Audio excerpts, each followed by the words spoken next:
Parliamentary Dialogue initiative, which is intended mainly to provide members of the OSCE Parliamentary Assembly with an operational update on the COVID-19 impact and on key conflicts in the OSCE region.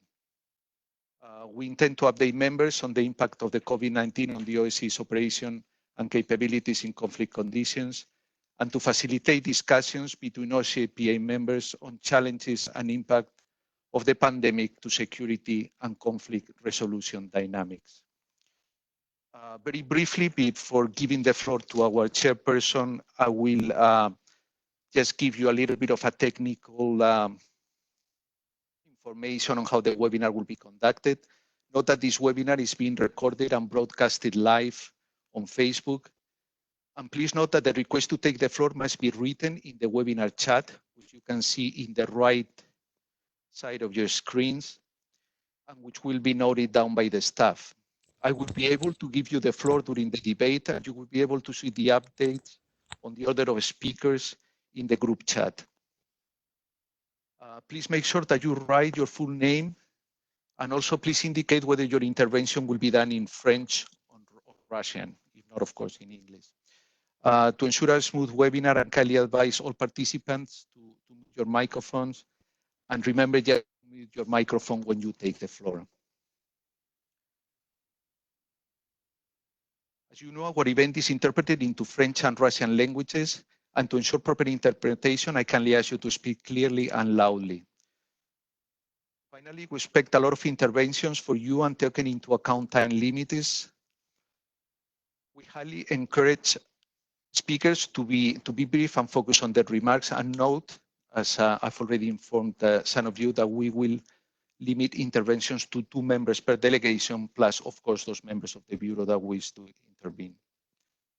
You're most welcome also to forward any interventions in written to us in the International Secretariat, which gladly circulated.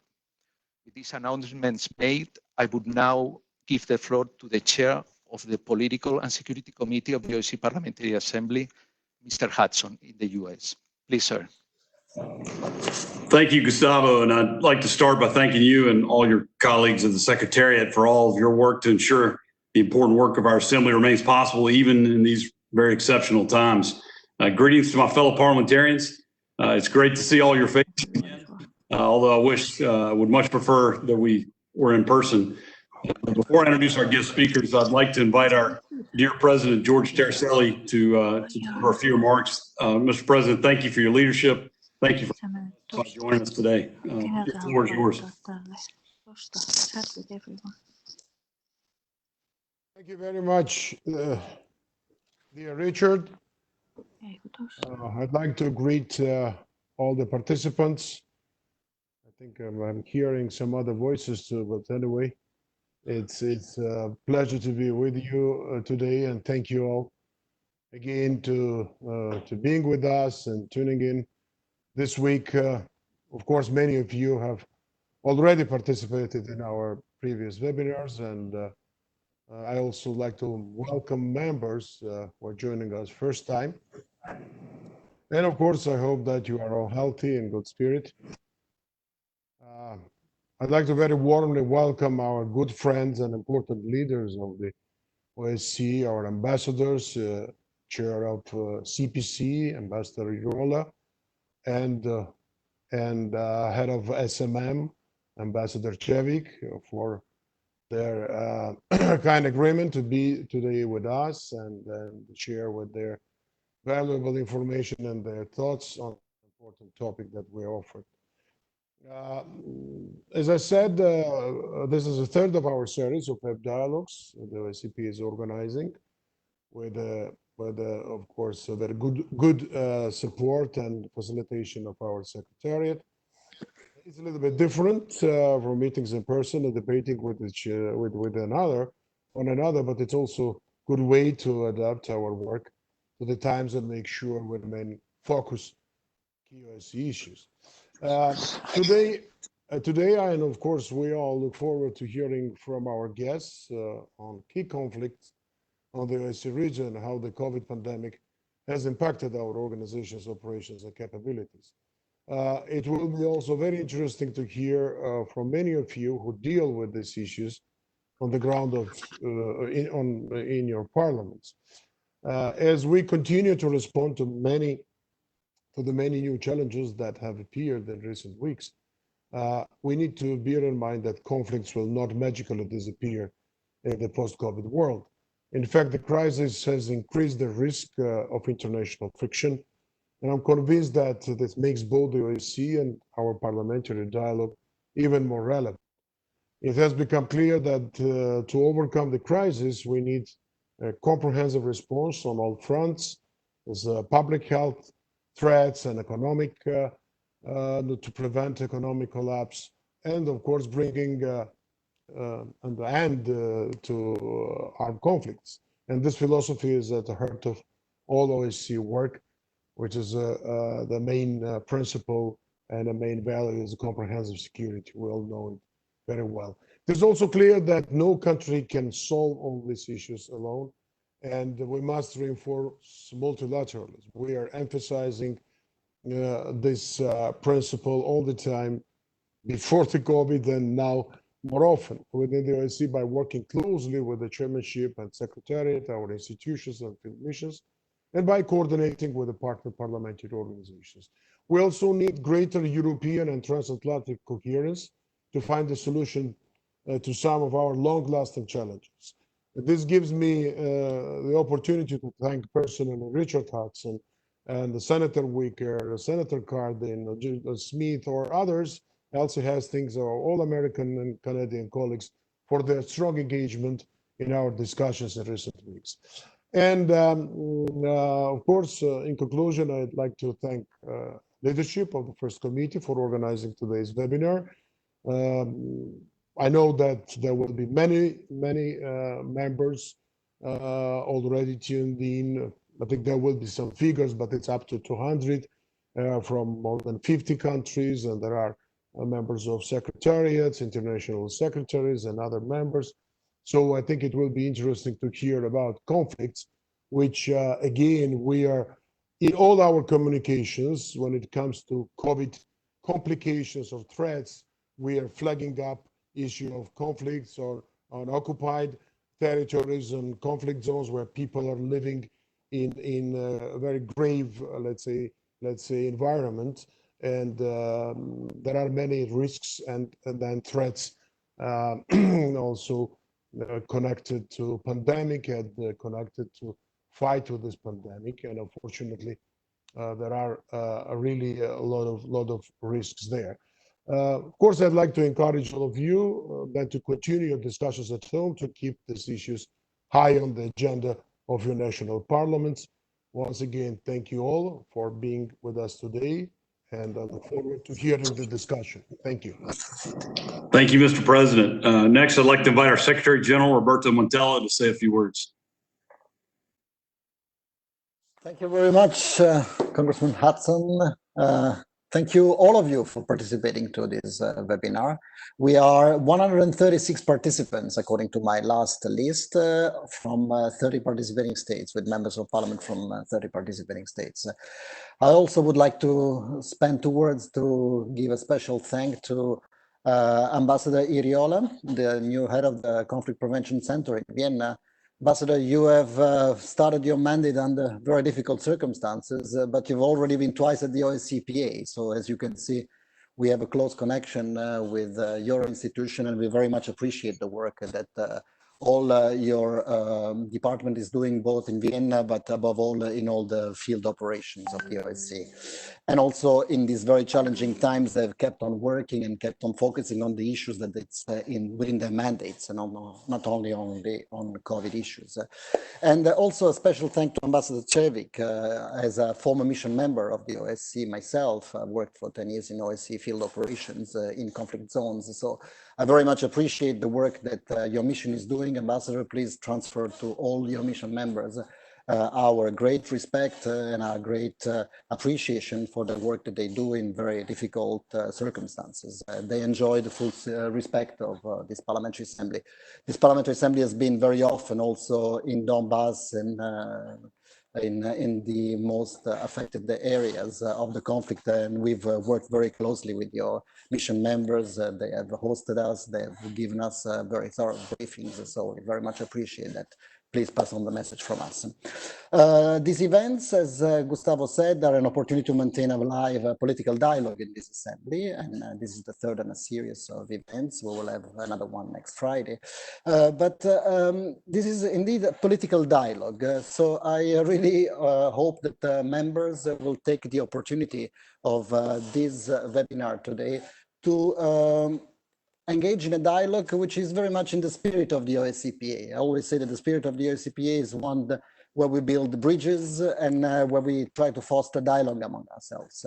So I know, of course, there are members of countries which have difficulties with each other, but I urge participants, of course, to present the positions of their national governments and their countries, but also to try to do that extra mile that we always say in the OSCPA, that extra mile of also trying to foster in a dialogue when we talk to each other. And this is what makes, I think, this assembly very special and different from probably the Permanent Council of the OSCE, where, of course, ambassadors, and we have many participants, by the way, from Vienna, and I greet all those who are connected from the OSCE Secretariat. In the Permanent Council, normally ambassadors there present the positions of their country, and of course, they are very much firm on those positions. But you, as members of parliament, to engage in a dialogue, I really urge you to use this platform also to do that extra mile, to talk to your colleagues also in trying to foster possibilities of resolution of the conflicts that we have within the OSCE region. With those words, I wish us all a very successful event, and thank you very much, Congressman Hudson and Gustavo and all of those who put it together. Thank you.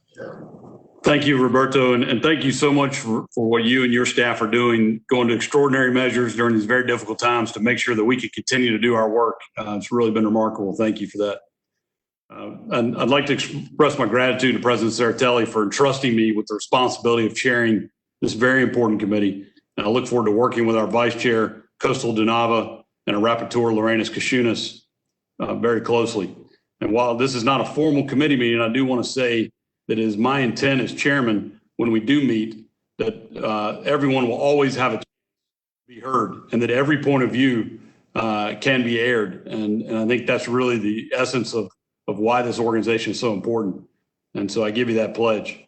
With that being said, I'll keep my remarks as short and would ask that all of you, my colleagues, try to keep your remarks short as well, so that Laurenis has the opportunity to offer some closing remarks at the end of this webinar, and that he can do that at some point before the sun rises in Vilnius. The subject of today's discussion aligns perfectly with what I believe is the most crucial role of this committee, which is working towards a free and peaceful OSCE zone in which all participating states fully implement the fundamental principles we have agreed to under the Helsinki Final Act. Unfortunately, that's not the situation we see today in the OSCE area, which bears sad witness to a number of ongoing conflicts. Ukraine continues to be subject to a war that has killed thousands and impacts millions, and because of which civilians suffer even today. The invasion of parts of Georgia is ongoing. These and other conflicts in the OSCE region defy solution year after year. Which brings us to the topic of today's conversation, the COVID-19 pandemic and its potential to further inflame existing conflicts in the OSCE area, or potentially generate new ones. A recent International Crisis Group briefing included the following passage. The global outbreak has the potential to wreak havoc in fragile states, trigger widespread unrest, and severely test international crisis management systems.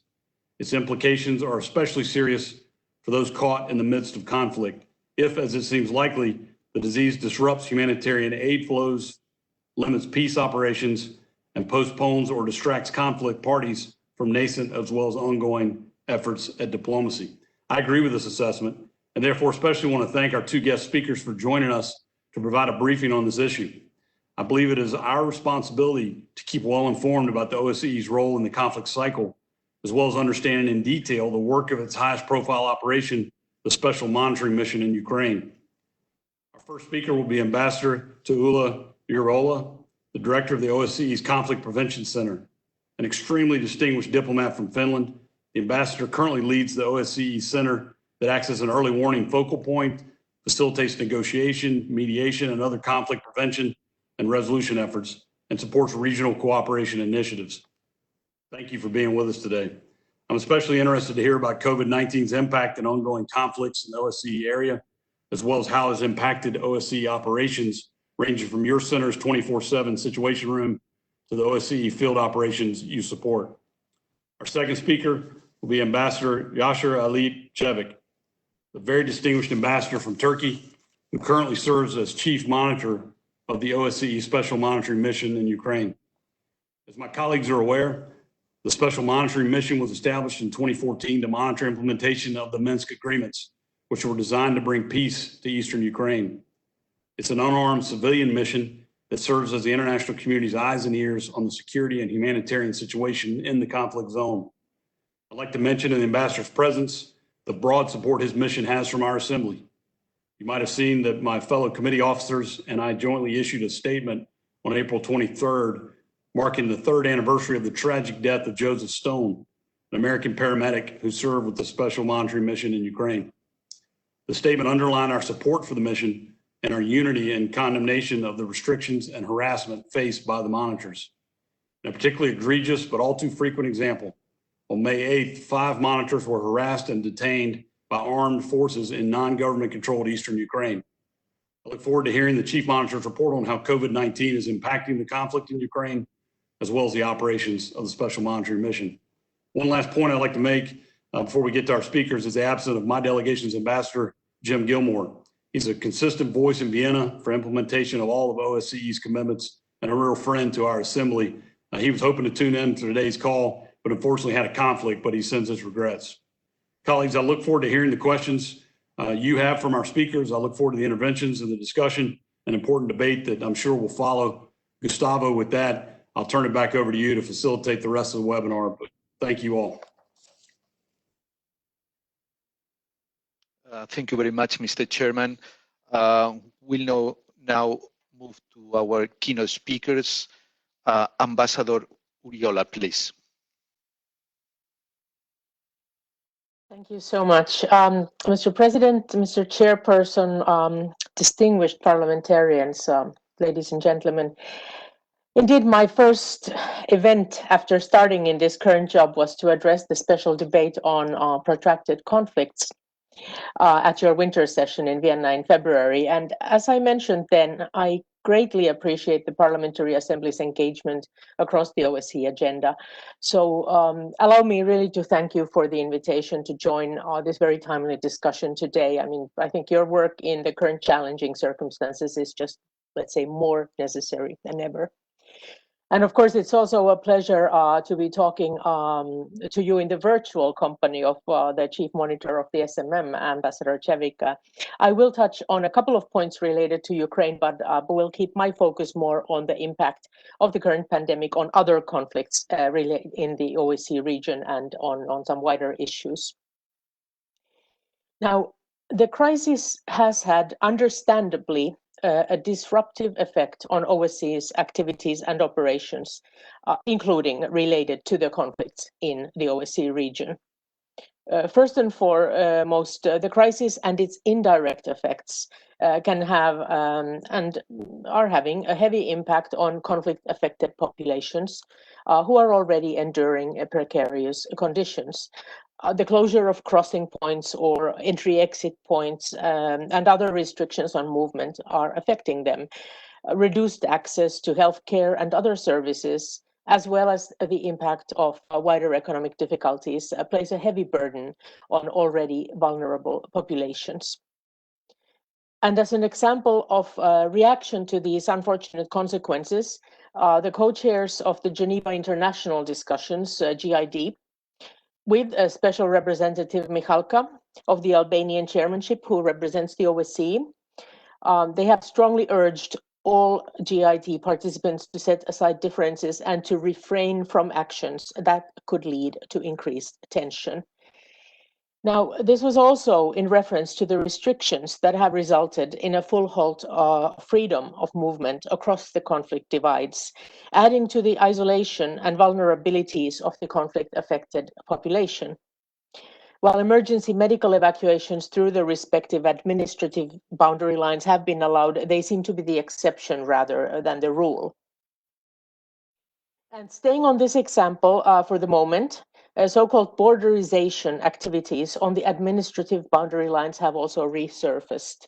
The timing and the mere fact of additional obstacles to people's livelihoods has led to additional tensions and could play out negatively in the future. And the co-chairs have also reacted to this and raised the issue in their regular consultations.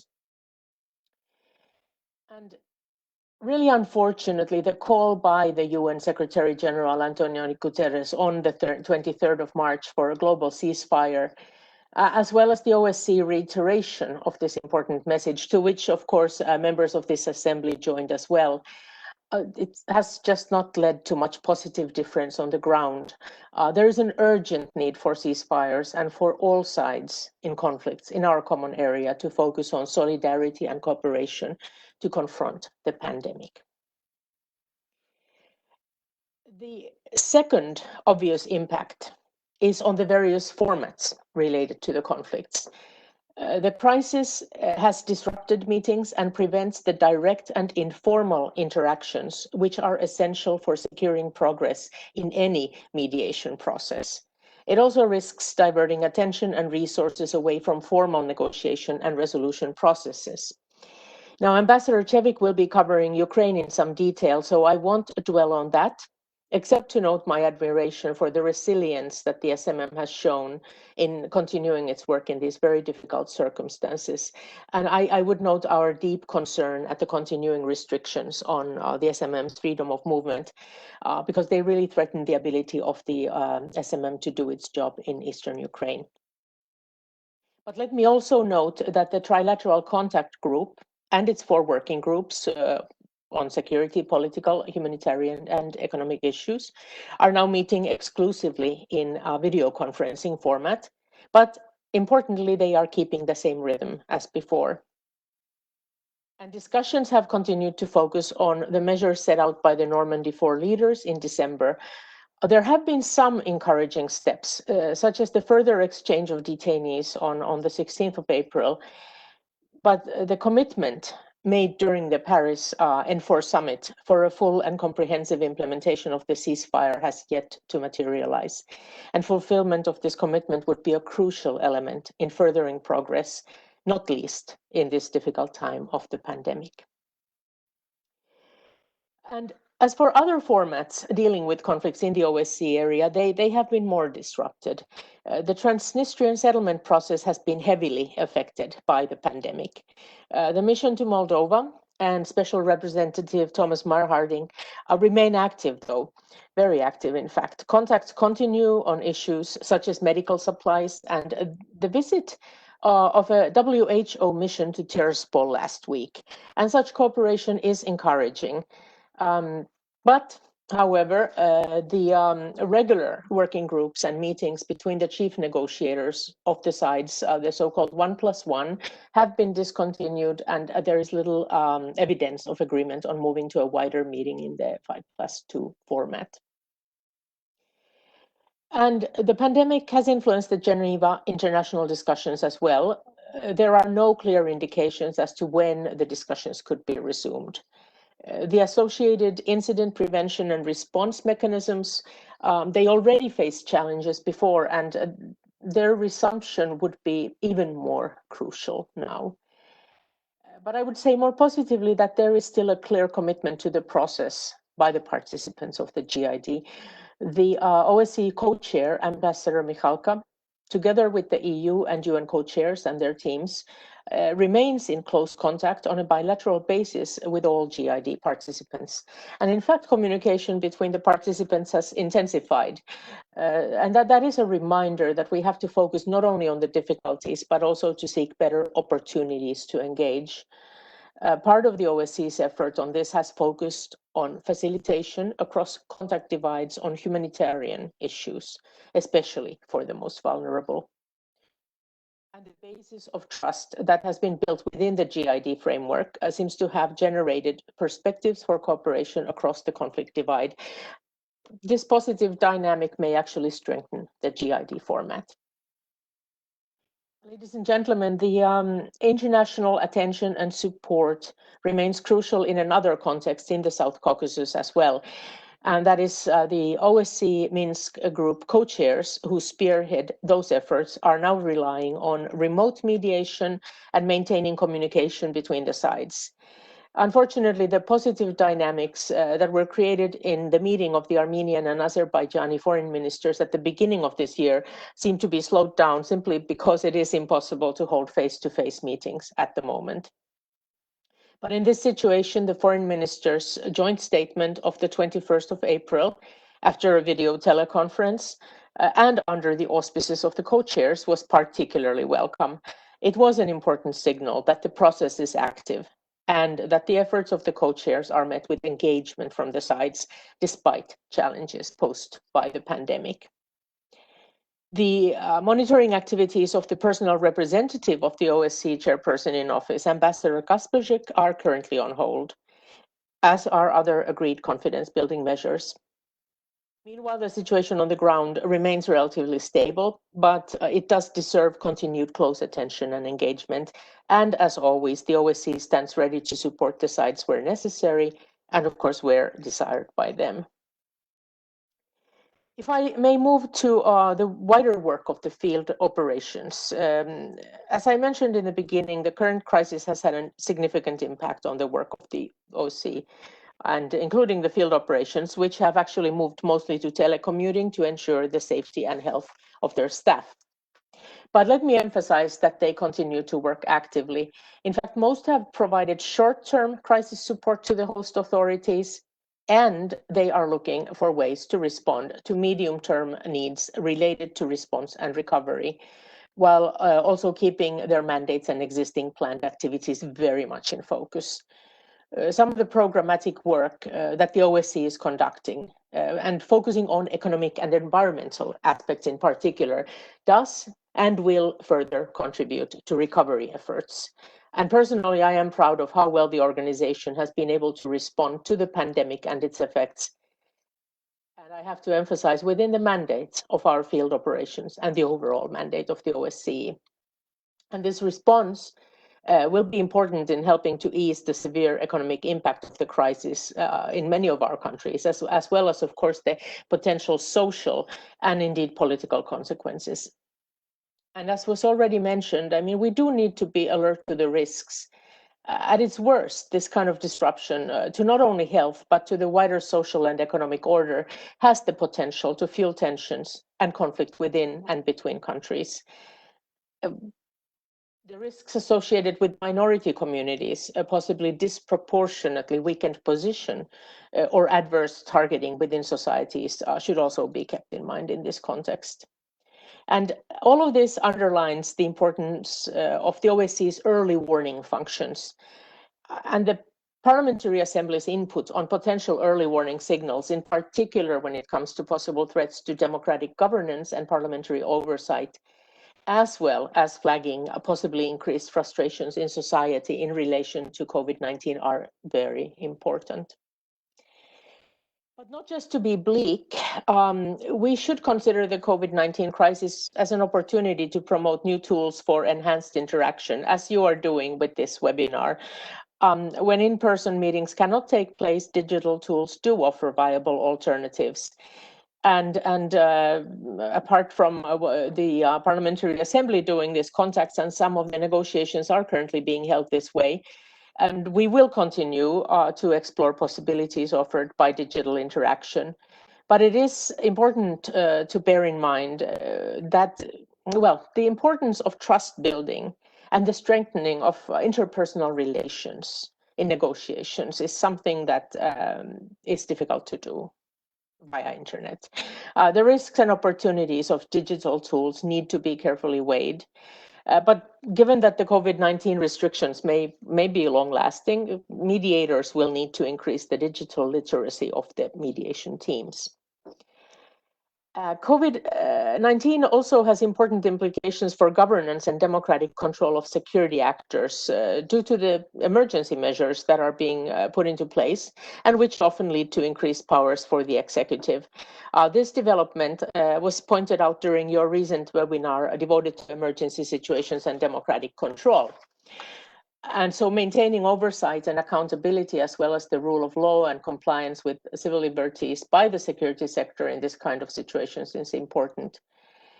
And of course, the promotion and sustaining of effective governance strengthens resilience and stability within societies. Now, to conclude, yes, this crisis is having an impact on the conflicts, on the civilian populations that are affected by them, and on the various formats to address them. And unfortunately, the already difficult conditions for people affected by conflict seem to have been generally worsened. Conflict resolution has become harder and the progress on the efforts has slowed. But right now we need to focus on encouraging cooperation on joint humanitarian efforts. And we are seeking a step change in the use of digital tools for sustaining mediation efforts. And in fact, some of these may use, or rather offer useful tools and practices even after normal business has resumed. But what can we do? We should all continue to build on the opportunities, even under the current difficult circumstances. And the Parliamentary Assembly and you have made, and I am sure will continue to make an important contribution to our common efforts. So I will end with that and thank you for this cooperation.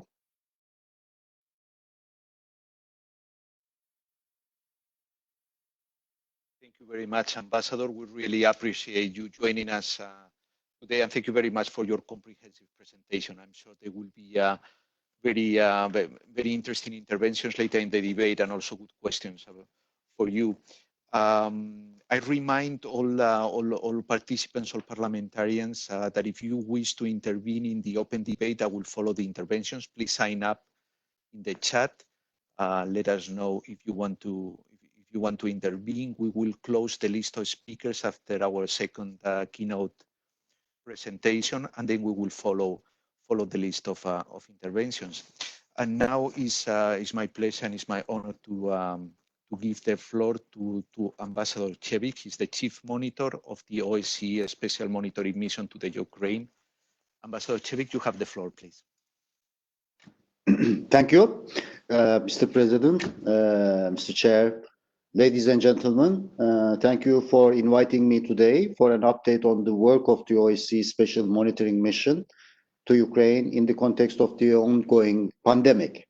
Thank you also for organizing the meeting. It is important that all relevant OSCE actors stay in touch despite the current challenges.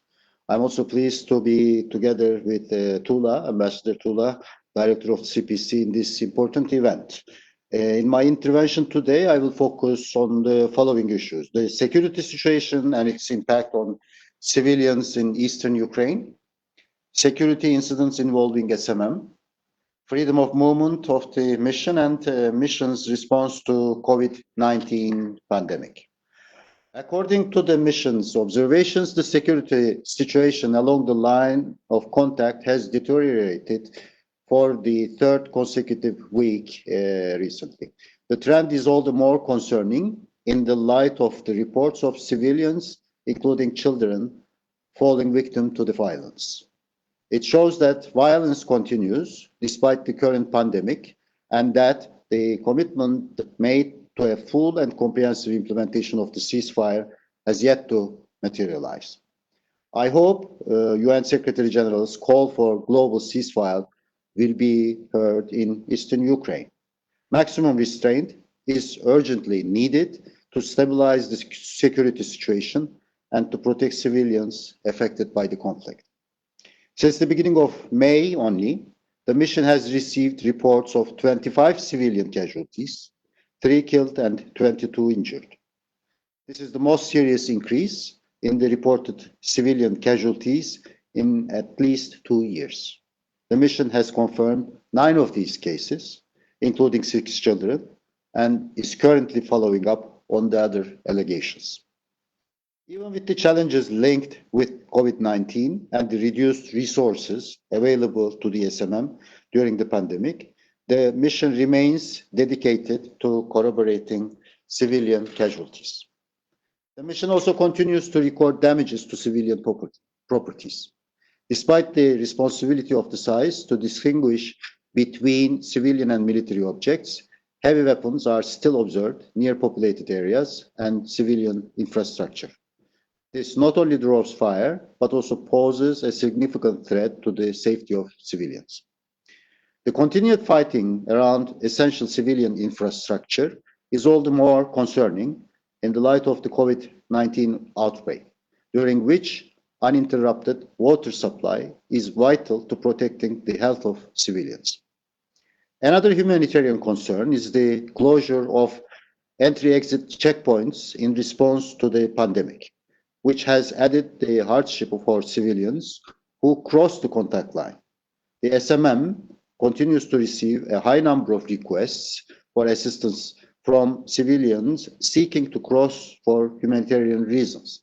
In recent cases, the request came from people seeking to reunite with family members, continue medical treatments, or return to their places of residence. Each case has been referred to relevant interlocutors, and the SMM will continue to monitor the situation closely. The need to cease fire and stabilize the situation was also my message this Wednesday in my role as the coordinator of the working group on security issues of the Trilateral Contact Group, which has continued to meet through VTC during the COVID pandemic. Discussions in the working group have focused on the measures set up by the Normandy 4 leaders: ceasefire, disengagement, and mine action. To achieve progress in the implementation of such measures, discussions need to become more constructive.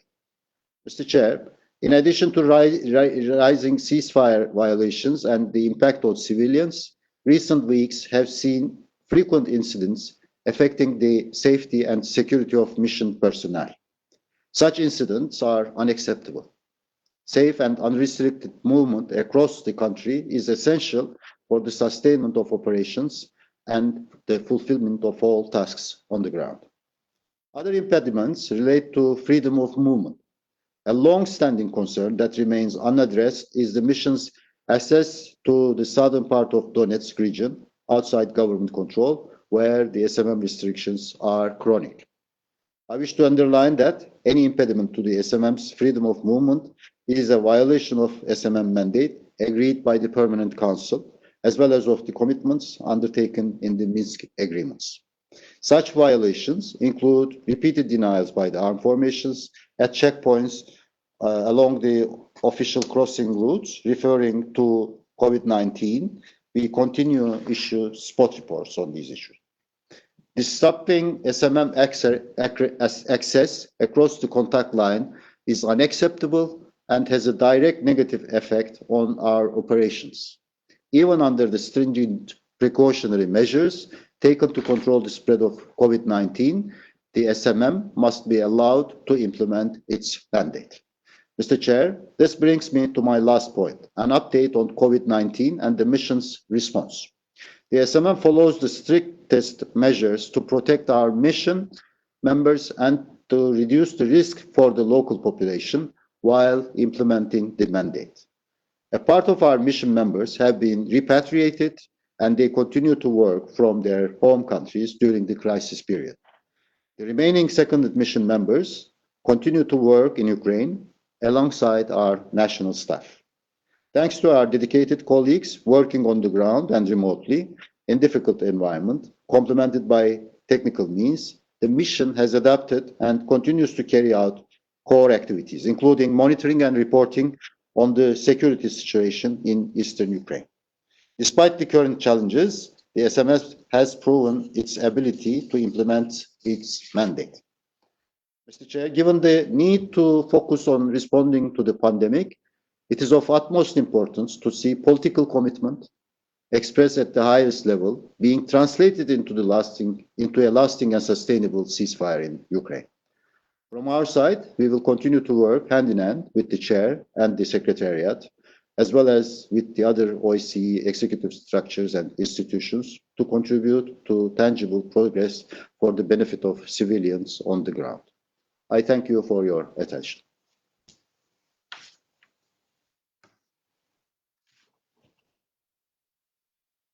Thank you very much, Ambassador, for joining us today and also for your very interesting presentation. And as you know, the OSCE Parliamentary Assembly supports very much all your work and the work of the special monitoring missions.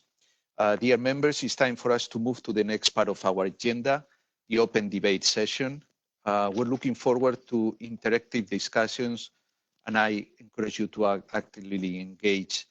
As our Secretary General mentioned, I think the objective of these webinars is precisely to have a dialogue, so for you to speak. I will ask now the Vice Chair of the Political and Security Committee, Mr. Dunava, to open the debate. Mr. Dunava, please. Thank you, Gustavo. I want also to thank you and to our Secretary General, Roberto Montella, for organizing this web parliamentary dialogue. I want also to thank our Chair of the committee, Mr. Congressman Richard Harson, and our President, George Tsereteli, for them introductory remarks. Thank you, Ambassador Siriola and Chevik, for your comprehensive presentation. The OSCE, in keeping its vigilant watch on conflicts and in facilitating dialogue among all parties in ongoing crises, is a valuable tool in order to achieve effective and efficient solutions in the OSCE area, especially during the COVID-19 pandemic. Distinguished parliamentarians, excellencies, ladies and gentlemen, let me now introduce our open debate session now. Our region, due to the spread of COVID-19, is facing era-defining challenges, in particular with regard to the topics of the First General Committee of the OSCE PA. The global outbreak has the potential to disrupt peace operations and crisis diplomacy and trigger widespread unrest. It can seriously test international crisis management systems and could cause enormous damage in conflict-affected states. With OSCE participating states, understandably, especially concerned with regard to domestic matters, we must nonetheless continue to put the spotlight on the ongoing conflicts and future threats in order to find global solutions. COVID-19 is costing the lives of many, causing economic disruptions and forcing governments to face hard choices. Amongst this, the current global health challenge is intersecting with protracted conflicts. As parliamentarians, we must avoid that interstate rivalries translate into a new crisis or exacerbate existing ones. Specifically, due to COVID-19, we are hearing more reports about the limitations that the OSCE SMM to Ukraine is facing in its everyday activities. Restrictions in the work of observers can significantly affect the conflict resolution process and put in danger many people in conflict-affected areas. We as parliamentarians should use all available instruments and mechanisms to ensure that any crisis emergency measures are not misused to disrupt and limit the work of the observation mission. Let me underline that it is now guaranteed that COVID-19's consequences will necessarily be negative with regard to conflicts. The extraordinary moment we are living represents an extraordinary opportunity to put into practice the UN Secretary General Antonio Guterres called for a global ceasefire. International cooperation is an instrument in our hands to overcome a crisis of this magnitude. In this regard, the OSCE PA platform is a mechanism to find the best solutions and discuss amongst ourselves. The main focus should currently be to preserve and rebuild our societies. This objective can be achieved by easing political tensions, by increasing humanitarian assistance, and in general by triggering a collaborative approach between rival parties. The actions we take today are crucial since they will determine whether the future ahead of us, post-COVID-19, will be marked by the eruption of new violence and by a more fragile multilateral system. To avoid these negative consequences, dialogue, cooperation, and dedication to our commitments are crucial. Therefore, I am expecting to have a very productive debate and look forward to hearing your considerations, ideas, and insights. Thank you.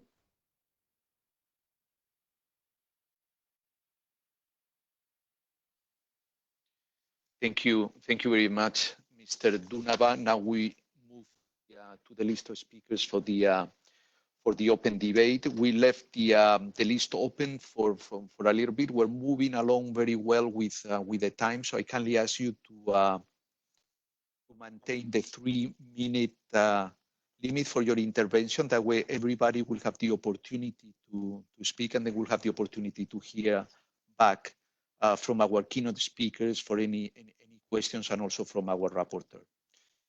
So first in the list is our President Emeritus, Mr. Kanerva. You have the floor, please.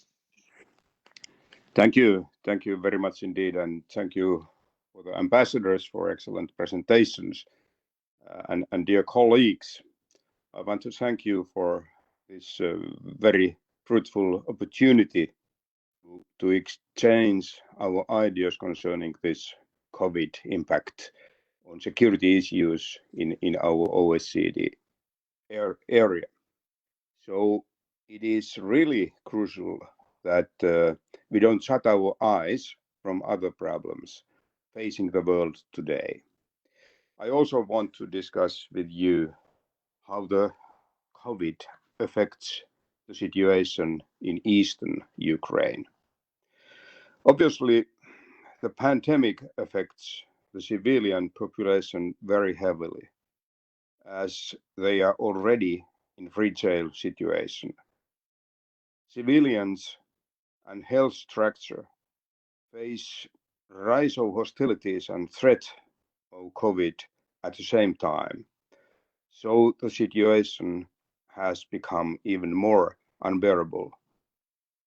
We must do utmost in order to get humanitarian and health care to the areas beyond government control. And I think that it might be worthwhile to consider offering cross-contact line health emergency initiatives where the OSCE could facilitate access to medical equipment and other aid and experts. In terms of the conflict, unfortunately, is still going on actively and seems to get worse. There are more ceasefire violations and more civilian casualties. The violence has to be stopped. Some kind of accountability mechanism, for example, the restatement of the Joint Center for Control and Coordination is urgently needed to reduce the violence.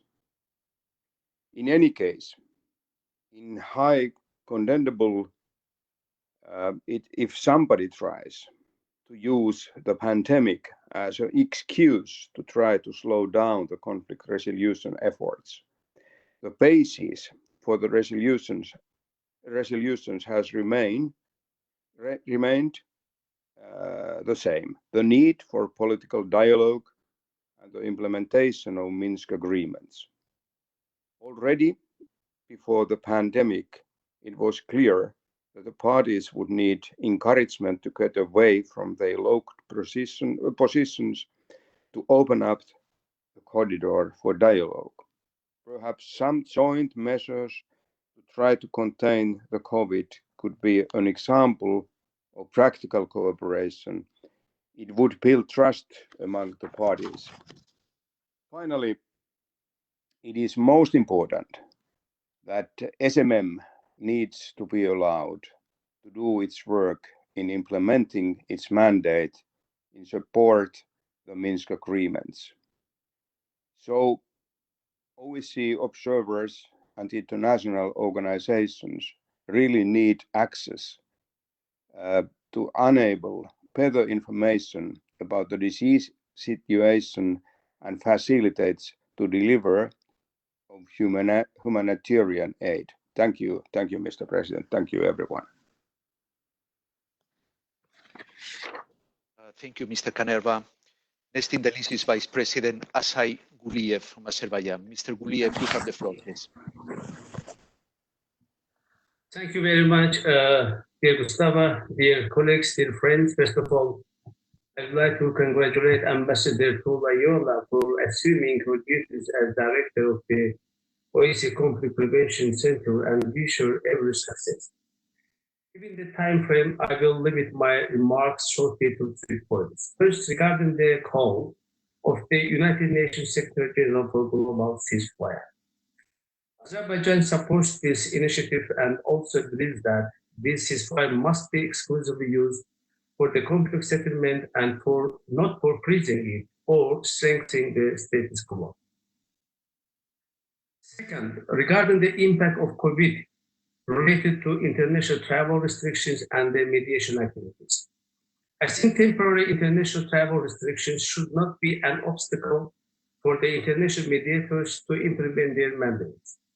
On the contrary, the current circumstances must provide additional impetus for early resolution of the conflicts on the basis of full respect for sovereignty, territorial integrity, and inviolability of the international recognized borders of the affected participating states. This is especially true for the activities of the OSCE Minsk Group co-chair. The same also applies for the situation with the hostages and war prisoners.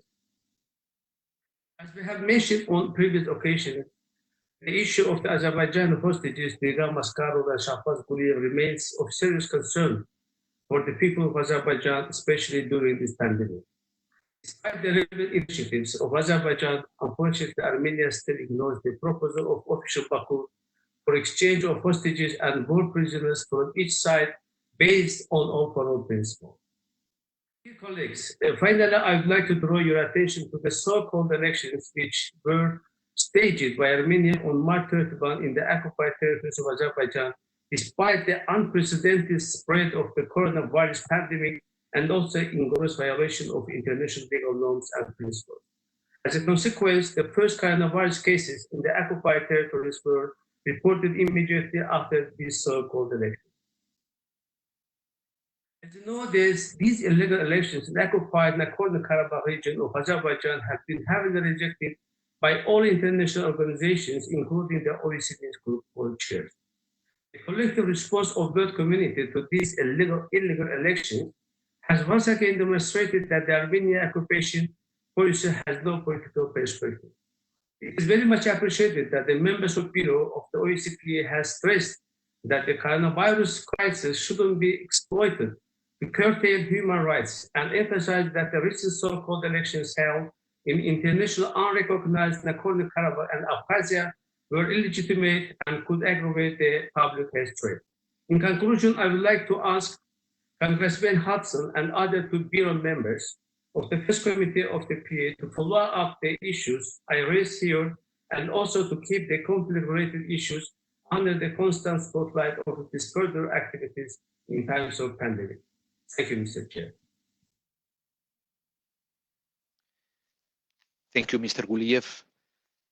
Now, please, Vice President Margareta Cederfelt from Sweden. You have the floor. Thank you very much, Mr. Perez. And I would also like to say thank you to Mr. President, as well as to our distinguished speakers. It has been very interesting to listen to you, and the situation is absolutely new for all of us with this pandemic and the impact it has on the situation all over the world, inclusive the OSCE area. My remarks, and I would distinguished to have your comments on it a little bit later, it's that in Ukraine, there is almost 1.5 million people internally displaced, and they have been, they are so because of the Russian aggression against Ukraine. And as you said, UN Secretary General have called for a global ceasefire, as well as silence of the guns in the eastern part of Ukraine. And when reading the daily reports from the SMM in Ukraine, I have noticed that the request from UN is disregarded. There haven't been any ceasefire. The 1.5 million internally displaced person will most probably not be able to return to their homes as long as the Minsk agreements are violated. Internally displaced persons are vulnerable and, of course, at a high risk to be affected by the coronavirus. The SMM have a very important role, and I'm so grateful for all these persons who have voluntarily joined the SMM groups and do a fantastic job. And their role as observers of the conflict and as well just to be there, they have a stabilizing effect and report to the rest of the world so we could see and listen what goes on. But I have got the impression from the reports that the violence against the Minsk agreements are getting worse the last weeks, and there is a risk for increased number of internally displaced persons in Ukraine. And if you have any comments on this, I look forward to listen to them. But I have to also have a question, what you think, in your opinions, that we could do as an OSCE EPA to, as well as members of parliament, to support the peace building in Ukraine and in respect, of course, for the Ukraine's right to its territorial integrity. And I would also include here what you see can be done to bring respect in accordance with the request from the UN Secretary General of a global ceasefire. Of course, the focus is on Ukraine from my side. And I think the Russian aggression, it has gone on now for more than 6 years. And it's a burden, not only for Ukraine, also for the Russian people and the rest of the area. And I think it's a time for an end of this violence now and look forward. And it would be, that's why I raised this question and would like to have your comments. Thank you very much. Thank you very much, Ms. Ederfeld. Now, please, Mr. Artur Gerasimov. Hello, dear Gustavo, dear Mr. President, dear Mr. Secretary General, dear colleagues. First of all, I want to say thank you for this opportunity to speak, to this opportunity to debate and to discuss really very important issues. In the beginning, let me stress your attention that Ukraine strongly supports the Secretary General Guterres call for peace, full and comprehensive ceasefire during the pandemic. But unfortunately, despite pandemic, Russia persists in its aggression against Ukraine. This night, I just came back from Donbass, from the front line, and let me prove you, unfortunately, there is no ceasefire at all on the ground. And Russia shows no intention to duly implement security arrangements under Minsk agreements.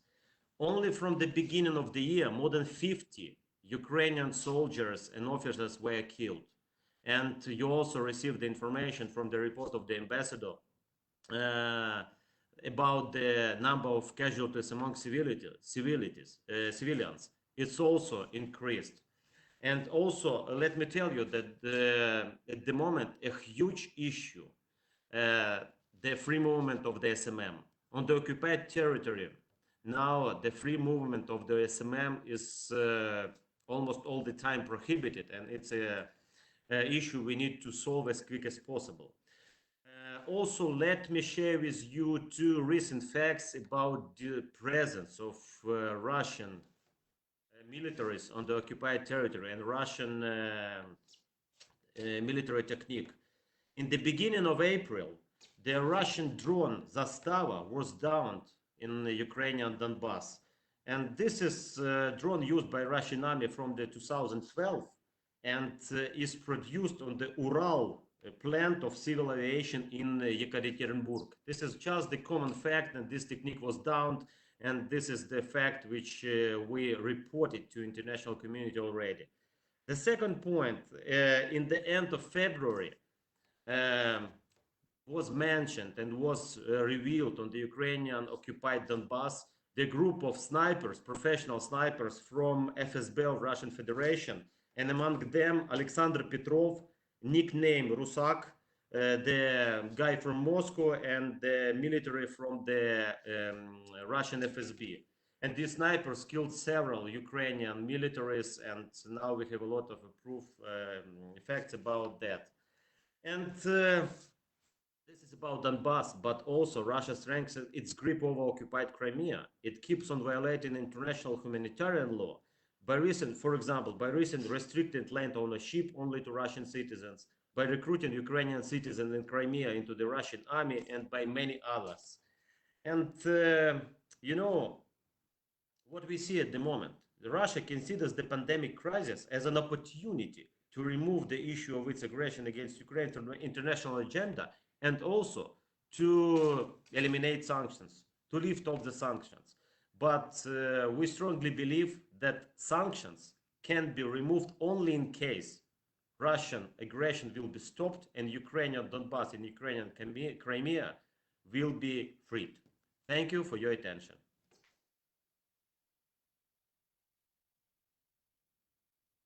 Thank you very much.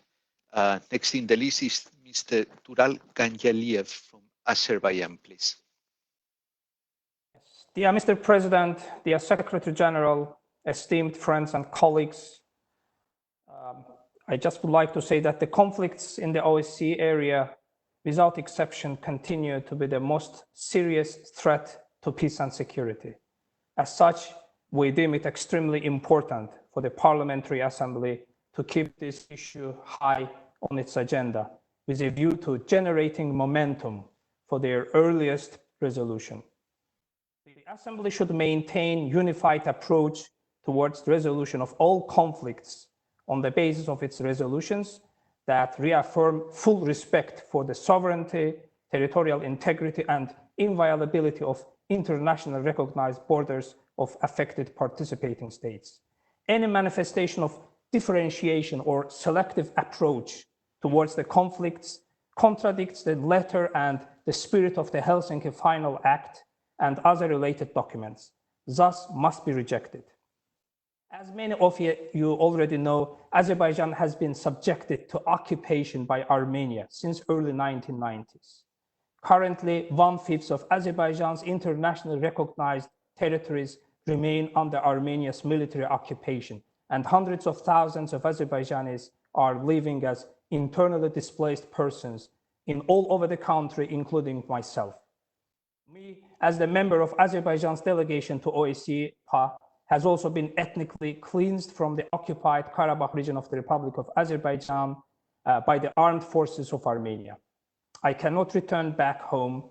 I have been deprived of my basic human rights. So it's a very sensitive topic for me. I take this chance to thank the organizers of this web dialogue for highlighting the importance of this topic today.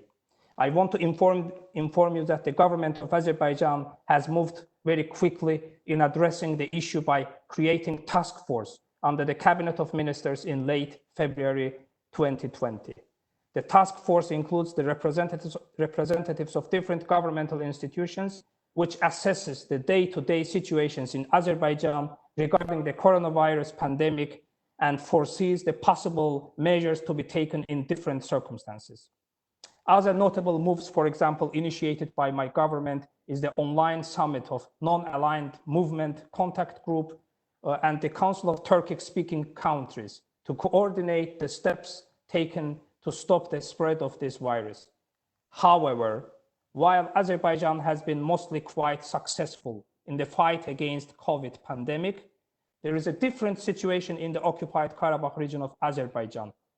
Despite the warnings regarding the spread of coronavirus in occupied territories of Azerbaijan, an illegal election show was held on 31st of March by the puppet regime installed by Armenia in the occupied territories of Azerbaijan.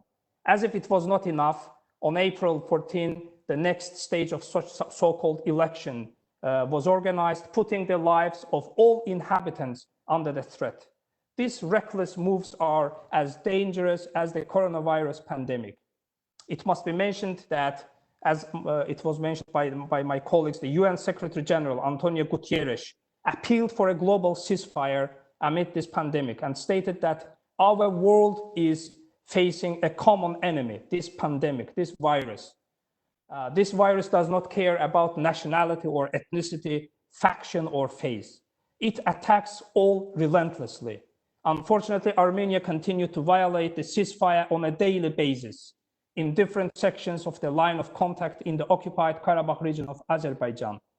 The intention of Armenia is clear and did not surprise us. We know that Armenia is doing whatever it can to postpone the peace process and consolidate the status quo, which basically means keeping the occupied territories of Azerbaijan under its occupation. As I have mentioned earlier, I am heading the Azerbaijani community of Nagorno-Karabakh region of Azerbaijan, who have been expelled from our homes. We are one of the two interested parties to Armenia-Azerbaijan conflict. And this has been found its confirmation in the related OSCE documents. So we are interested in the speedy and peaceful solution of the conflict, and we have made it very clear, and we stick directly to our position. So therefore, violating ceasefire and keeping the relations tense is only the interest of the Armenia, because it helps the government of Armenia to justify the so-called status quo, and which is unacceptable. I would like to take this chance at the end of my intervention. The Nagorno-Karabakh region of Azerbaijan, there is no alternative to peace and to peaceful coexistence. And that's why I would like to also appeal to the Armenian community of the Nagorno-Karabakh region of Azerbaijan that we are ready for peace. We are ready for the dialogue, so please accept our request. So may this coronavirus be a reminder to all of us that humanity comes before everything, so we can solve this problem by peaceful means. So thank you very much. I just I would like to say that the maintaining cooperation, mutual support, and solidarity through which humanity can overcome this problem. And this pandemic will be not an exception. Thank you.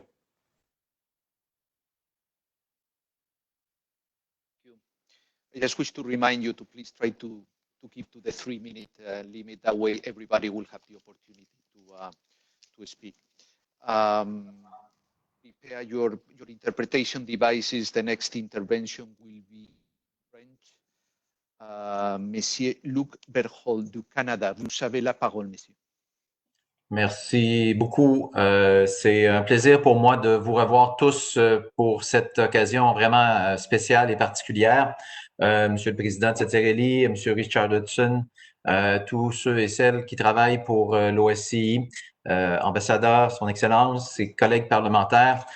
Tout d'abord, c'est absolument essentiel que nous puissions continuer de nous réunir comme nous le faisons actuellement pour parler de ces situations-là, alors que le monde et chacun des pays partout se tournent vers eux-mêmes afin de contrer et de protéger leur propre population.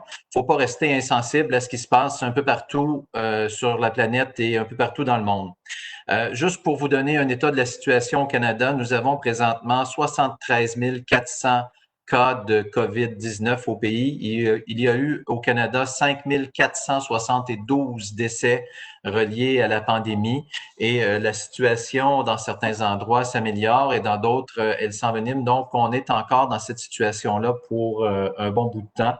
Depuis le 18 mars, le Canada a mis en œuvre une interdiction d'entrée pour les ressortissants étrangers de tous les pays, à l'exception des États-Unis, mais la frontière canado-américaine est quand même fermée à tous les voyages non essentiels. Donc, la situation, même en dehors des vieux continents, est quand même assez préoccupante. Et vous connaissez également l'ampleur de la crise du côté des États-Unis.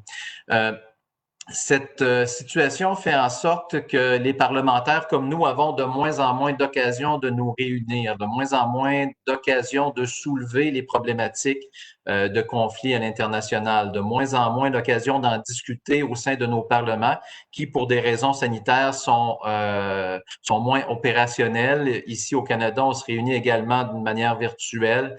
Une fois par semaine, on peut se rencontrer, mais en petits groupes seulement, ce qui laisse beaucoup moins d'opportunités pour les parlementaires de parler des situations de conflit, de parler des situations difficiles dans le monde. Je tiens à souligner qu'il y a quand même des parlementaires au sein du Parlement du Canada, comme il y en a dans tous les parlements partout, qui continuent de défendre les populations qui sont victimes de conflits. Je tiens à souligner notamment le travail de M. James Bezan, un député canadien qui s'inquiète pour la situation en Ukraine, les agressions qui continuent, qui n'hésite pas à prendre la parole régulièrement pour trouver une solution rapide, un conflit qui passe évidemment par la fin de l'agression russe en Ukraine.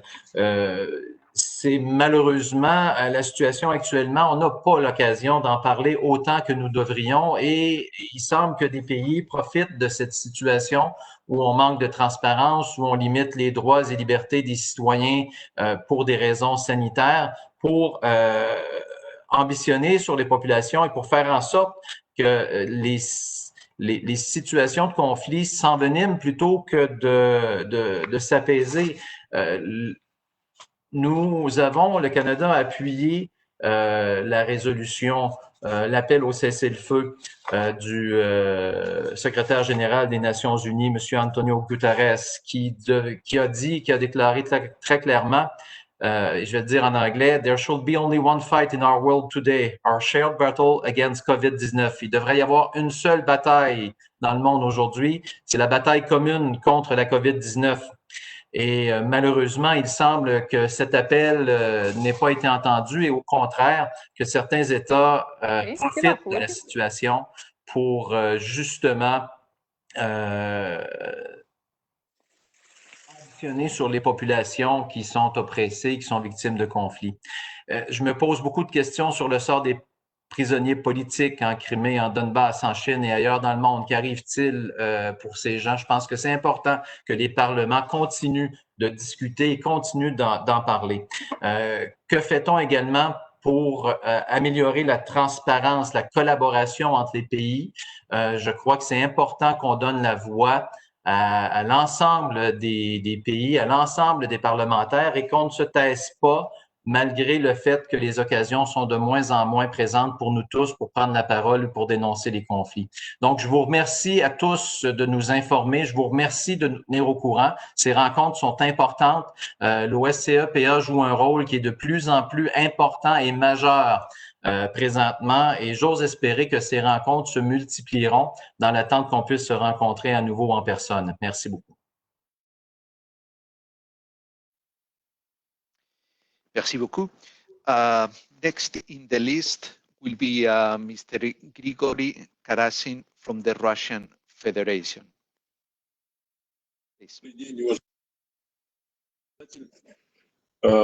Я приветствую участников нашей сегодняшней видеовстречи. Хочу сказать, что очень важно, что диалог конструктивный, взаимоуважительный продолжается. Мировое сообщество проходит тяжелейшие испытания вирусом. Я убежден, что мы его пройдем успешно, но для этого надо приложить силы. По-прежнему остается опасность использовать существующую драматичную ситуацию для продвижения односторонних политических повесток дня, решения каких-то вопросов в свою пользу. Это недопустимо. Было бы ошибкой драматизировать влияние пандемии коронавируса на результативность коллективных усилий по урегулированию конфликтов в уже согласованных посреднических форматах. Их участники должны адаптировать совместную работу к текущим чрезвычайным условиям. Продолжается регулярная работа в рамках контактной группы по Украине, об этом здесь говорилось, и ее рабочих подгрупп. Состоялась видеоконференция министров иностранных дел нормандского формата, телефонный разговор внешнеполитических советников лидеров государств четверки, это было 12 мая. Вчера, 14 мая, работала контактная группа, к сожалению, результатов нет, но тем не менее работа продолжается. Не снижают интенсивности посреднические усилия сопредседателей Минской группы ОБСЕ по урегулированию в Нагорном Карабахе. Я надеюсь, что меня слышат. Меня слышат?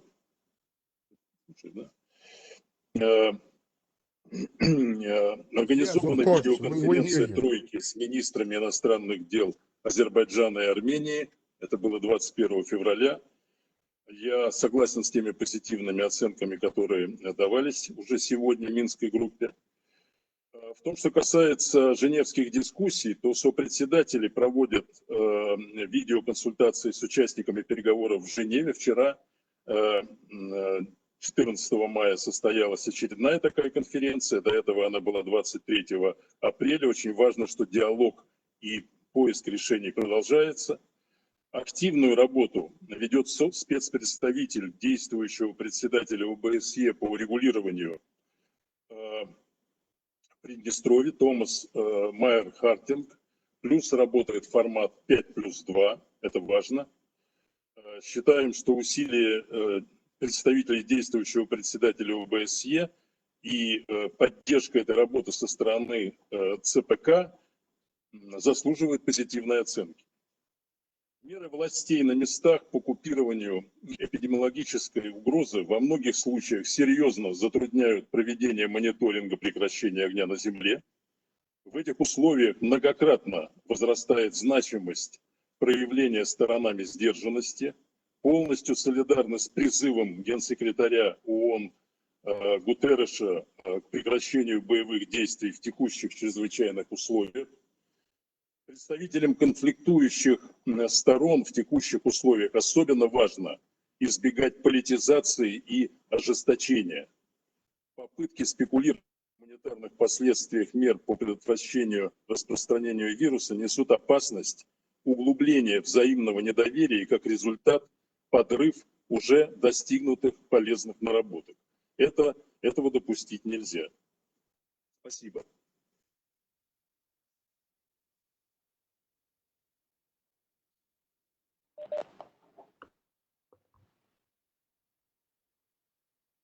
Very much. I remind members that wish to intervene in the debate.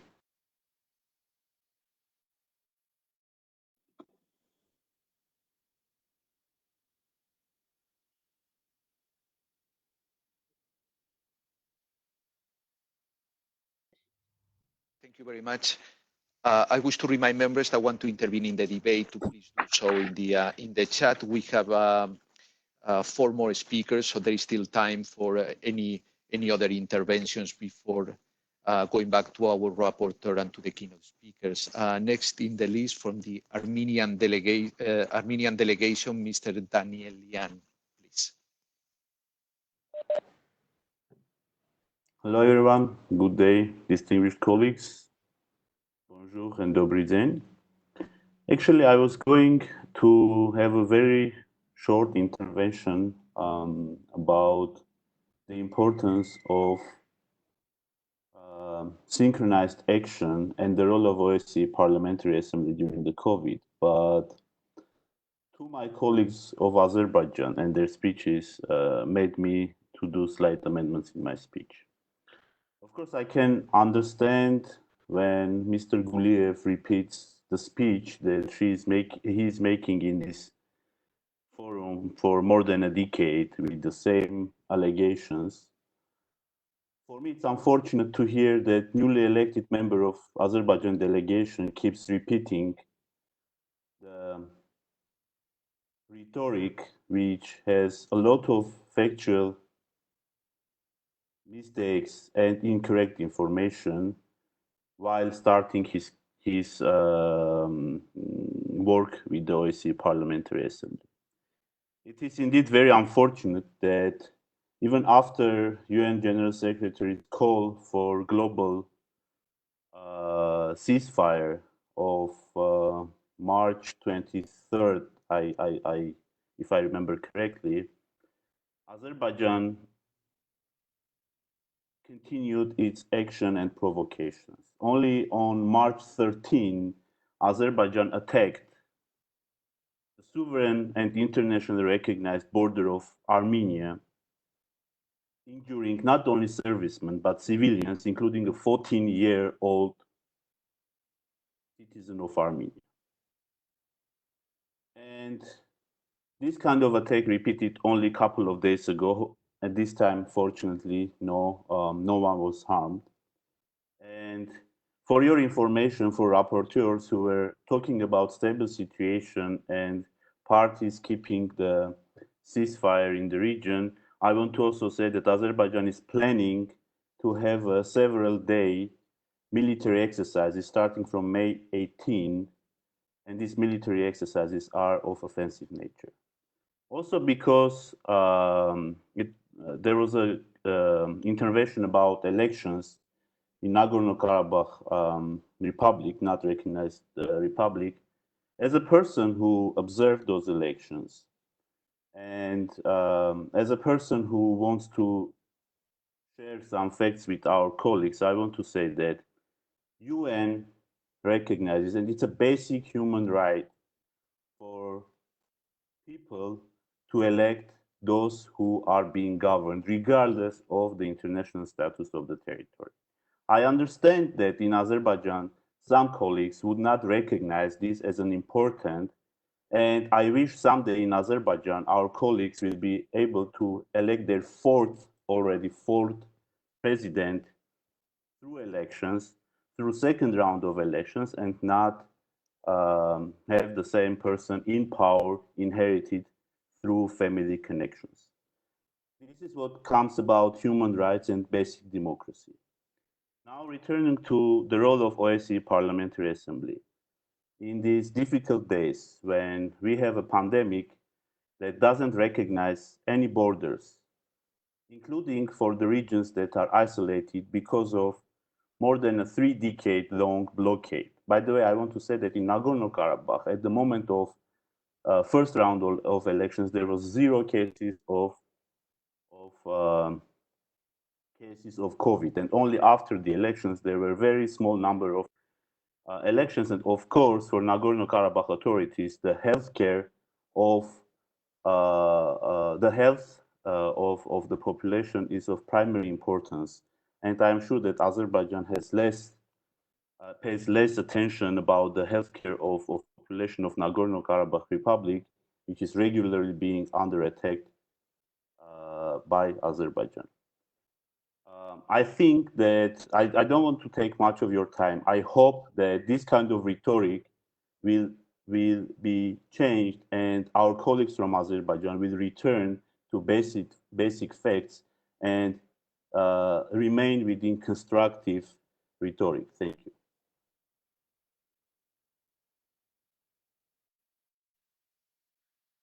Thank you very much. Next in the list from the delegation of Azerbaijan, Ms. Amina Agatsada. Please.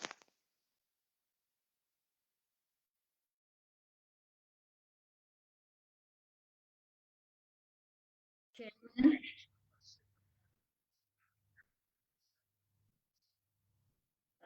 Can you hear me?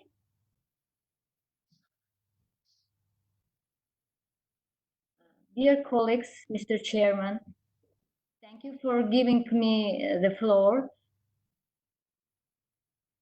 Joining the words of my colleagues, I would like to note that while the COVID-19 pandemic is first and foremost a health crisis, I agree that its implications are much more far-reaching. It's hard to single out any sphere not affected by this pandemic. Among others, it's having significant repercussions for the maintenance of international peace and security. Risk and challenge posed by COVID-19 should in no way distract our attention from continuing gross violation of fundamental norms and principles of international law enshrined in the Helsinki Final Act, which is at the core of OSCE-wide crisis of security and confidence. COVID-19 does not affect the obligation of states under international law not to recognize unlawful the situation resulting from the unlawful use of force, not render aid or assistance in maintaining this situation. Proceeding from this international course for solidarity, I do believe that the fight against COVID pandemic should not be politicized. Unfortunately, Armenia is politicizing this issue in the OSCE. And before my colleague from Armenia told about presidential election in Azerbaijan, and I want to tell everybody here that Azerbaijan people choose their president in the election held in Azerbaijan, and it was the Azerbaijan people, it was their choice. And now we speak about other subjects. If Armenia is concerned with regard to the health of civilians in the conflict-affected territories of Azerbaijan, it should not subordinate the well-being and safety of residents in these territories on the political expediency. Ceasefire is a key condition for achievement of mutual understanding between the conflicting parties and establishment of substantive peace talks. Unfortunately, the events of the last 2 months make it impossible to say that Armenia pursues the same objectives. I will bring only 2 brief examples to present you the clear image of situation. There is an easily observable tendency showcasing Armenians' ignorance of the ceasefire. Only in March-April 2020, there were 1,502 registered cases, 777 in March and 725 in April of ceasefire violation by Armenia. I hope you all can see the danger posed to regional security by these disturbing numbers. And I would like to recall one of the most recent examples. On May 13, Armenia committed another provocation on the border with Azerbaijan, firing at the Abazbali village of Azerbaijan Kazakh district, heavy machine guns and sniper rifles. The houses of the civilian population were heavily damaged. This is why it's important to finally remind Armenia its responsibilities as a member of the civilized international community and call to the soonest engagement into the constructive dialogue with Azerbaijan. Thank you for your attention. Thank you very much. Next in the list is Mr. Nabi Abchi from Turkey. Please.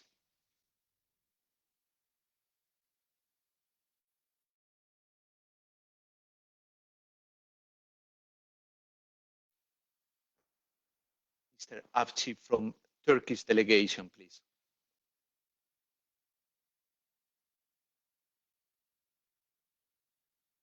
Do we have the Turkish Delegation connected? Okay. Yes, please.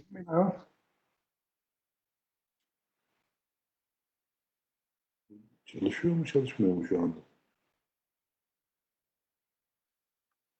We can hear you. Please go ahead. Okay. Thank you. Thank you all, and hello to everybody from Istanbul. I'll try to keep short. First of all, Turkey welcomes the call by United Nations Secretary General Antonio Guterres for a global ceasefire. As the world grapples with containing COVID-19 pandemic, the last thing we need is armed conflict to complicate these efforts.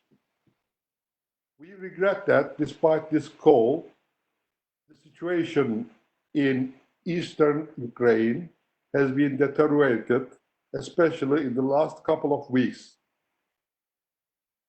Turkey will continue to unwavering support to the work of the Osce Special Monitoring Mission in Ukraine.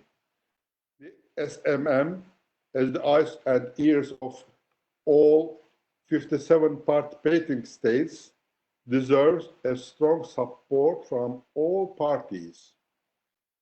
We commend the efforts of the Chief Monitor, Ambassador Halit Çelik, particularly during these testing times. We remain concerned about the restrictions to the freedom of movement of the SMM at the checkpoints of the armed formations under the pretext of COVID-19 related measures. We, of course, understand the need for strict measures to fight against the spread of COVID-19. However, taking into account that SMM has already taken strict precautions, the pandemic should not be used to prevent the mission to carry out its mandate. The mission should be granted free and secure access throughout Ukraine. The crisis in and Ukraine should only be solved through appropriate diplomatic measures compatible with international law and respecting Ukraine's territorial integrity, including Crimea. A comprehensive and unlimited ceasefire is urgently required to improve the humanitarian situation on the ground in the face of grave danger posed by the pandemic. Dear colleagues, protracted conflicts in Georgia, Transnistria, and between Azerbaijan and Armenia remain unresolved for much too long.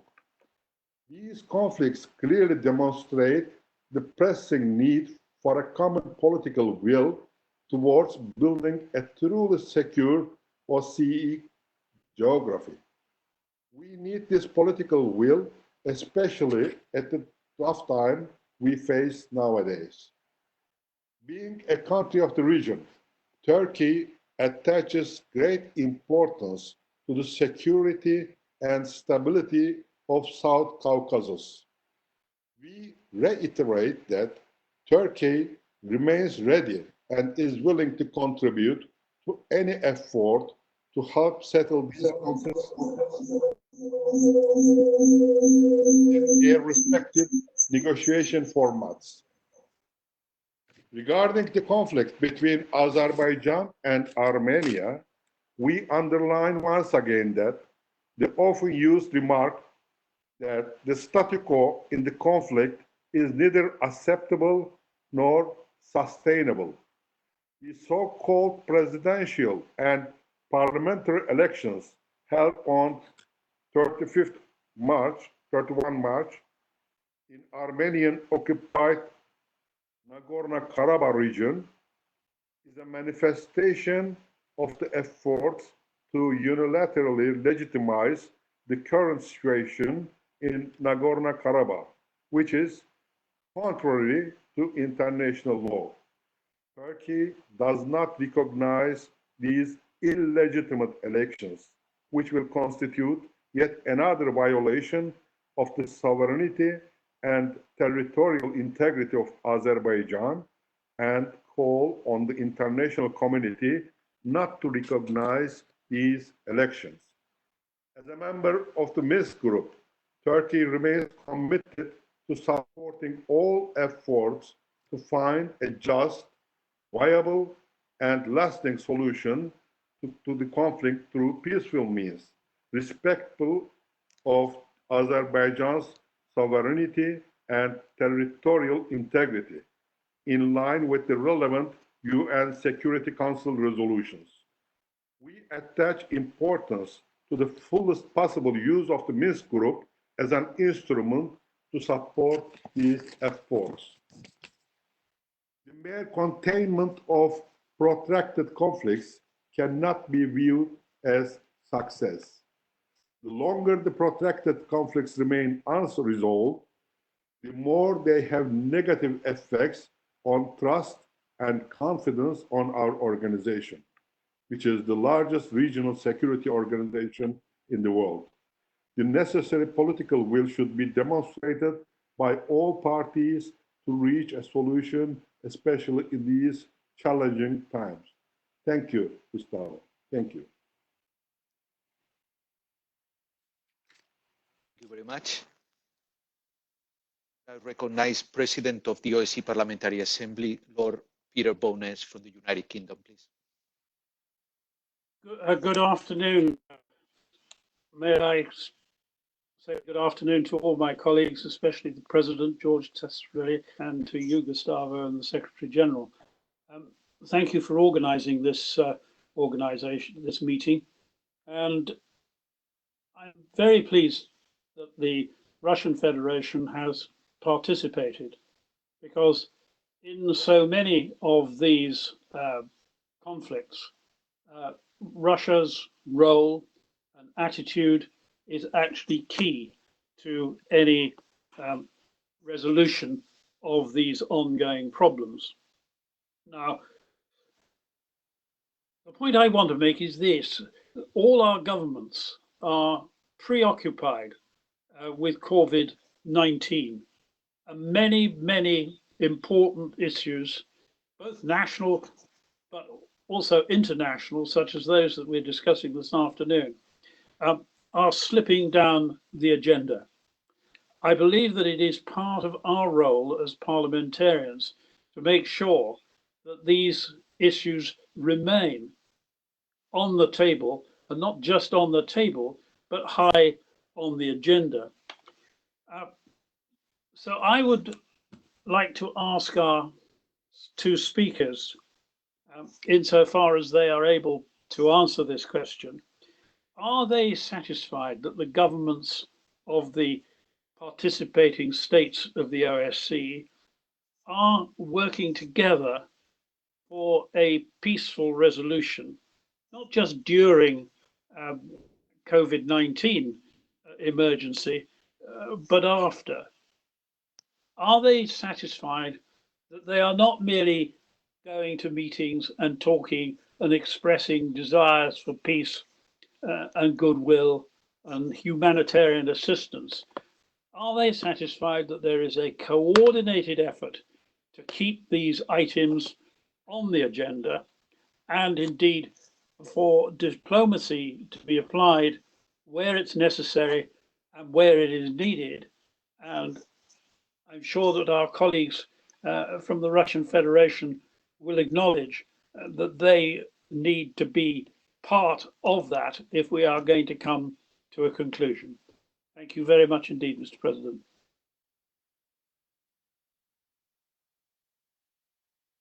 Thank you very much, Lord Bowness. And now we come to the last speaker in the open debate from the delegation of Georgia, Mr. Ilakri Beraya, please.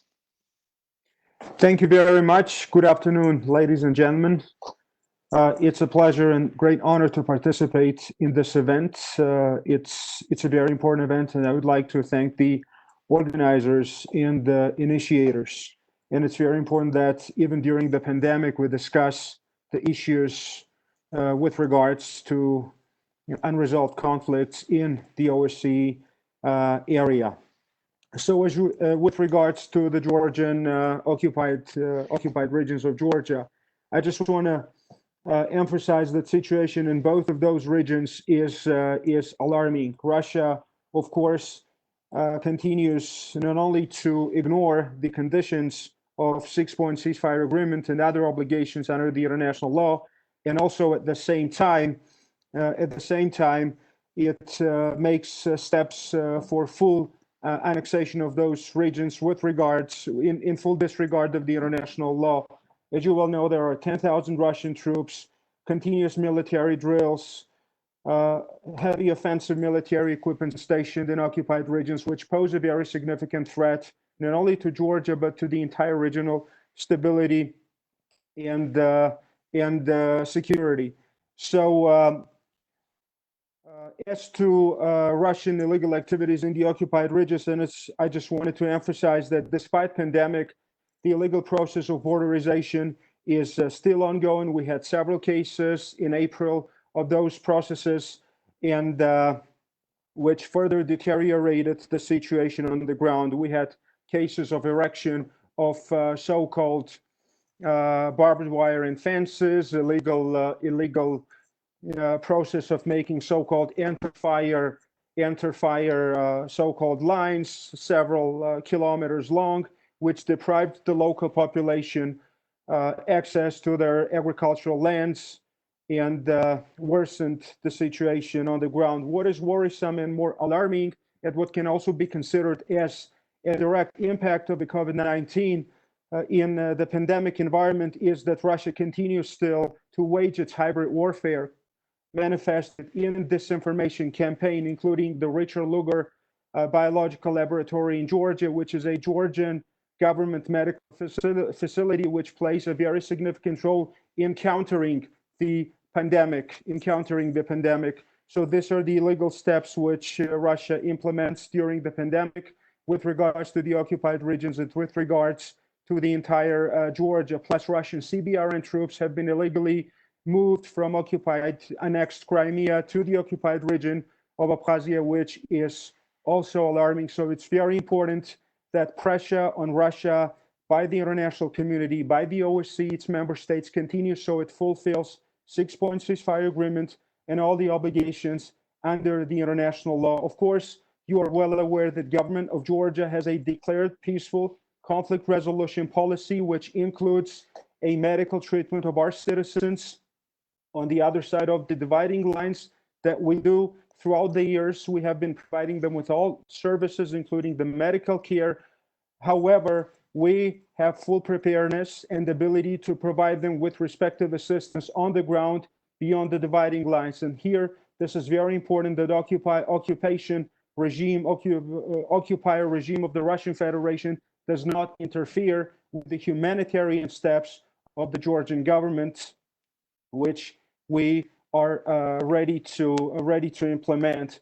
Of course, it's very important to mention, and I want to emphasize, every single document, a resolution, or a report this notable forum plans to adopt with regards to COVID-19 in relations with the unresolved conflicts or the conflict areas.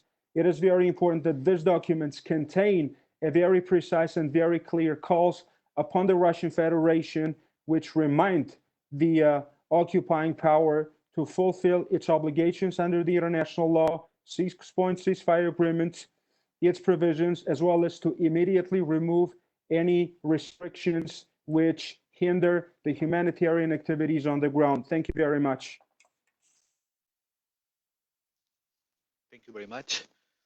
We now come to the very last speaker in the open debate, the chairperson of our third general committee, Mr. Hadiyani. Before giving him the word, let me just say that we would also welcome or appreciate if any of the members that have intervened today would send us the written contribution that they wish us to take into account for the report of this session would be most welcome. After Mr. Hadiyani, I would ask our keynote speakers, both ambassadors, to take the floor to address those questions that have been posed during the debate.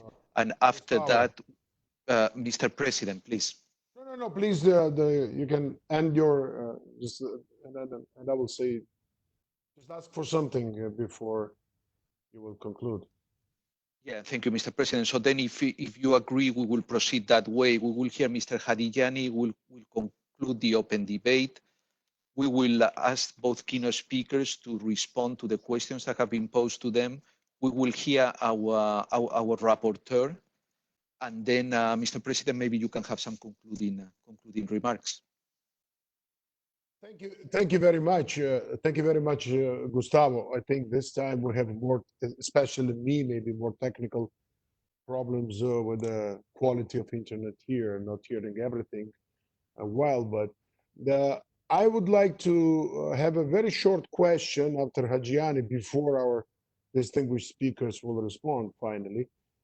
Just a question, and maybe then afterwards, as customary, at the end, maybe some summarizing remarks, very short also.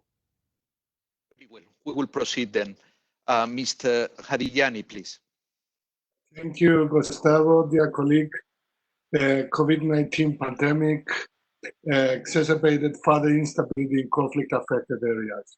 Travel restrictions impede access of humanitarian aid to these areas. The deployment of peacekeeping and civilian personnel to hotspots has been affected due to concerns about the spread of COVID-19. Mediation efforts have slowed down as leaders are now focused on tackling emergency matters at home. Apparently, efforts to secure a ceasefire, for example, in Libya, are not longer receiving high-level attention. A global recession of unknown magnitude lies ahead. Expectedly, this will exacerbate unemployment, tension, and migratory pressures. What is more, the disease's significant economic impact on certain regions more than on others may trigger new conflicts within and beyond the OSCE region. Michael Link, Kari Henriksen, and I issued a press release a few days ago expressing our concern about the fact that SMM members have been blocked from crossing checkpoints by armed formations in eastern Ukraine. OSCE monitors must be allowed to continue providing humanitarian assistance to people living in the conflict zone, ensuring timely assistance to avoid that the living conditions of populations in conflict-affected areas be further deteriorate is critical, as they are already suffering immensely. Foreign interference in the Libyan civil war has exacerbated instability. Uncontrolled migration, human trafficking, and radicalization continue unabated. The country's severely damaged public infrastructure cannot respond to the crisis. Ongoing work makes international assistance extremely difficult. Migrants are overcrowded in detention centers where healthcare professionals and NGOs have limited access. There is no capacity to quarantine or social distancing, thus the virus goes unchecked. Sanctions imposed on certain areas in Syria impede delivery of humanitarian assistance to those in need. UN has raised the alarm about COVID-19 infecting the population of Italy. People fleeing clashes live in fields where basic hygiene, namely running water, soap, and social distancing, are impossible. Moreover, secure locations for displaced persons are now shut off. I join my voice with those OSCE leaders who have heeded the UN Secretary General's call for a global ceasefire amid the coronavirus crisis. COVID-19 is yet another tremendous global shock, which points at the failure of the international community to do what is due to the Eastern Mediterranean region according to international law and respect of human rights. By making better use of its platform of cooperative security, the OSCE can and must be more visible in mediation efforts as well as in efforts to mitigate the dire consequences of the pandemic for the region. Building bridges is what we know best as parliamentarians, which proves to be literally vital in hotbeds at so critical times. Thank you very much. Thank you very much. President Sereteli, please. I think we are now coming to the end very soon, but it's very interesting also to hear from our distinguished speakers, our friends and colleagues. Just a short question. Of course, I'd like to join also on what my colleague Peter Bonas said about cooperation. So we heard a lot of information today, and I'm not sure that this cooperation it's of that level that we'd like to see. But anyway, so the short question, after COVID era, what you see as experts, as people who are working in the field, who are analyzing the situation maybe more than we, sometimes maybe information coming to us more superficial, you have more deep, let's say, information and notes and everything. So when this COVID era will end, then we'll start again a normal life, I think, close to that. What do you think in conflict resolution process, in negotiations, in the process that we've been before, and analyzing what's happening now in COVID period, it will be easier to continue conflict resolution efforts, or it will be more difficult? That's maybe question based on your experience now. I understand that the prophecy is thankless, let's say, effort and profession, but it's not about prophecy, it's about your view. So we're going to the point with the worst results, and we should, let's say, put more efforts afterwards, or this period makes the process easier. Because in theory, it should be more cooperation between even conflicting sides during this pandemic. So it's interesting your point of view. Thank you. Mr. President. Now we have 10 minutes left for the interpretation. So those of you that are following in French and Russian, please know that after 10 minutes, only English. But now we only have 3 interventions left. We're going to hear back from our keynote speakers and then from our rapporteur. So first of all, I would like to recognize Ambassador Uyola, Director of the OSCE CPC. Please, Ambassador. Yes, thank you. Actually, I was thinking that perhaps Ambassador Cevic might answer first, since there was some particular, but I mean, I'm happy to also, of course, respond now, but perhaps to give him the floor first, if I may. Very good. Ambassador Cevic, please. Thank you, and Tula, thank you to you also for giving the opportunity to me to be the first. There were some specific points, but I will just I'll merge them all into maybe one statement. As to the IDPs, IDP is one of the most important aspects of this crisis, of course. Madam was right in raising the number of 1.5 million IDPs. On SMM mandate, this is an important priority, and we are following all over the country the situation of the IDPs. We are reporting them regularly. We are sharing the information that we collect and collate with the specialized partner organizations. When and where possible, we are also active in local dialogue facilitation for easing their problems. Solving is a different matter. It is, I mean, very complicated in this period. How to ease their problems is the priority that we are tackling. The violence, yes, it is on the rise. Both on the, when I say violence, it is the ceasefire violations, of course, in our technical concept. We are following it, and it is on our daily reports. We are tackling it through the TCG format, and also in the subgroup, working group on security issues, which I chair. What I can say, the desire, and this has been an ongoing theme in the VTCs that we are having during this COVID period. Everybody is willing, but the agreement on the dates for recommitment and the conditions for the commitment, in the jargon that we are using, it is the additional measures. These are difficult to achieve. We are working in 2 fronts, one in the working group on security issues, the other is the TCG plenary, where Ambassador Heidi Grau is working on.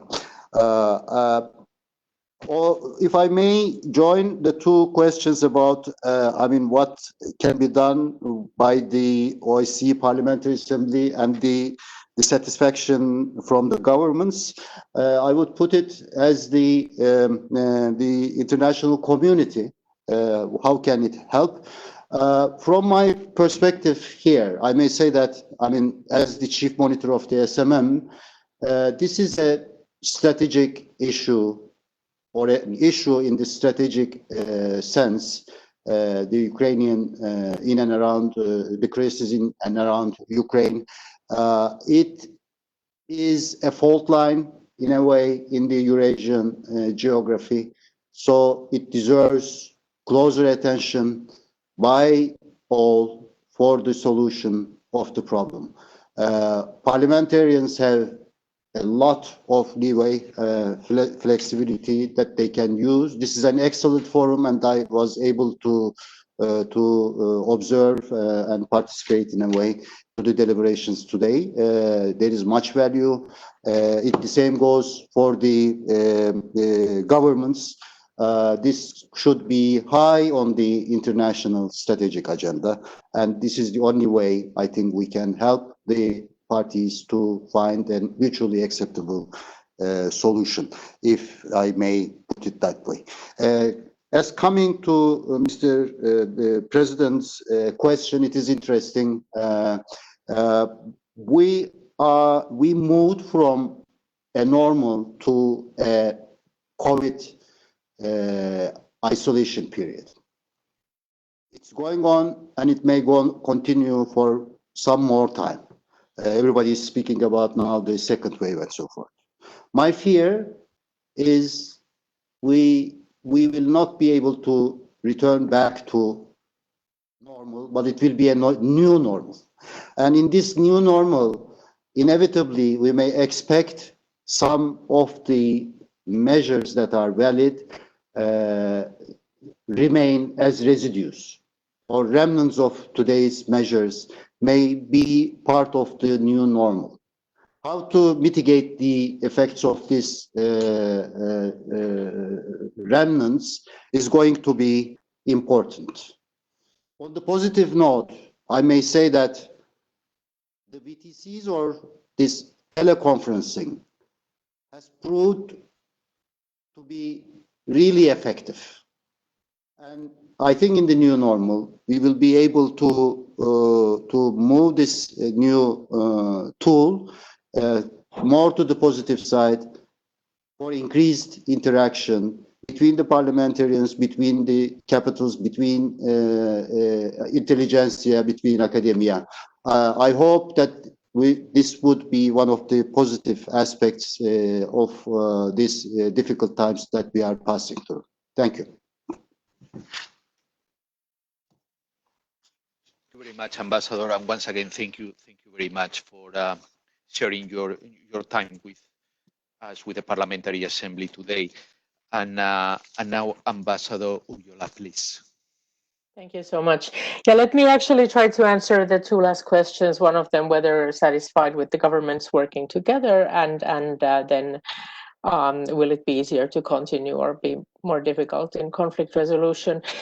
I mean, first of all, the OSCE, I think, has been remarkably nimble in finding ways to keep the dialogue ongoing, even during this time of pandemic and lockdown. And I have to say that the Albanian chairmanship has been able to really make sure that we continue discussions at the Permanent Council, in the committees and so forth. And of course, the Parliamentary Assembly is keeping the active dialogue going on.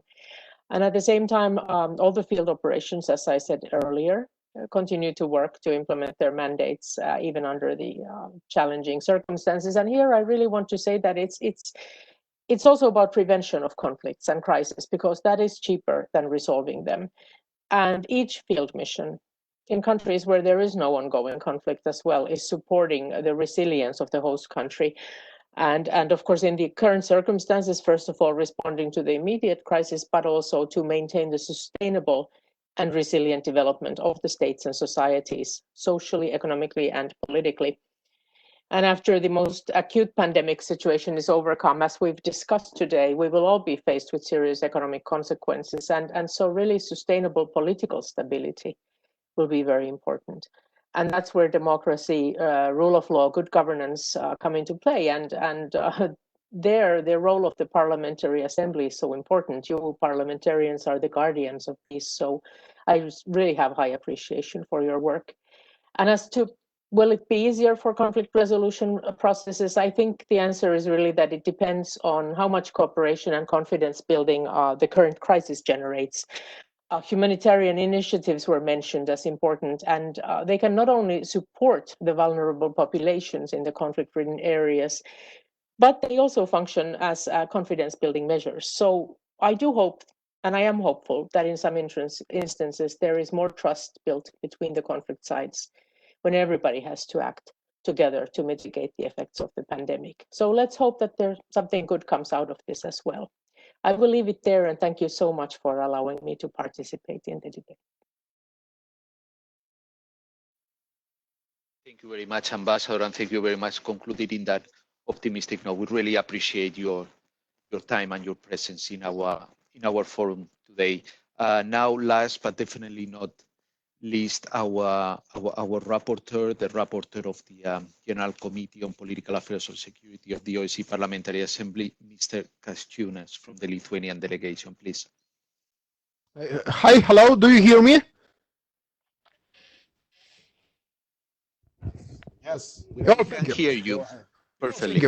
So first of all, of course, thank you very much for the webinar. It was very useful. Sometimes it's better to hear than to talk for me. So really very useful. And I will try to be to speak very briefly. So as we heard from our ambassadors, violence continues or even is on the rise despite the pandemic. It confirms the words of our President Tsereteli that conflicts will not suddenly disappear. The words and the request and the call of Mr. Gutierrez for global ceasefire was not heard. So no signs of ceasefire in different regional conflicts. Also, what we heard from our ambassadors that in many places, in many conflict places, heavy weapons are observed near the civilian areas. Borderization process is still ongoing, and it creates additional tensions. We have some new challenges. For example, reduced access for people to healthcare systems, disruptive effects on OSCE missions, postponed peace talks, no face-to-face contacts, which of course harms the situation. In all this conflict, of course, our main aim is to protect civilians, to defend people's lives, and here, of course, OSCE could be even more visible in mediation process. But at the same time, we should think and not forget think about how to change the driving forces of various conflicts. It means do not forget who is who in the conflicts. It means just before the pandemic, with deep regret, we marked the 6th anniversary of the start of aggression against Ukraine, and who 12 years ago invaded Georgia and asserted control over 1/5 of its territory, occupying the entire Georgian regions of South Ossetia and Abkhazia. And of course, these questions are for our future, not only discussions, I hope, but also actions. So thank you very much once again for the webinar. It was very, very, very useful. Thank you. Thank you very much, Mr. Kasčiūnas. We appreciate your intervention, and we will now continue, of course, working with you to produce the reports that will come out of these talks. Of course, these meetings are not official OSCE meetings. We hope the committees, the general committees, will be able to resume their work and go back to the process of having resolutions, of having votes. But I think in the meantime, I think this is a very good exercise to keep. And I'd like to use the words of our Secretary General before the dialogue opened. That's the objective. From our side here in the Secretariat, I want to thank all the colleagues that have been involved today in making this possible, to all of you that have been following. And now to close this event, I ask Mr. President, Mr. George Tsereteli, to say a few words. Thank you very much. Thank you, dear Gustavo, and thank you for your very precise facilitation. I even expect that it might take longer, this dialogue, but it was really interesting to hear quite precise information from different regions, and of course the good analysis of ambassadors on this very painful topic of conflict and of course future of conflict resolution and how COVID affected that. I don't want to repeat things which already been said here, but to thank all the participants for their information, for their offers, for their good wishes. But the main thing is then to realize all these good wishes and constructive ideas that we're talking about now. What we are doing in the OSCE and OSCPA, I think it's very valuable for this time, because in many countries, maybe some leaders and different capitals, I can also say in particular capitals, people, they think that COVID is a good excuse or a pretext, to complete some unlawful plans or not to fulfill agreements or to postpone something, and nobody takes that care which is necessary to stick with the principles and to stick with agreements. That is not true.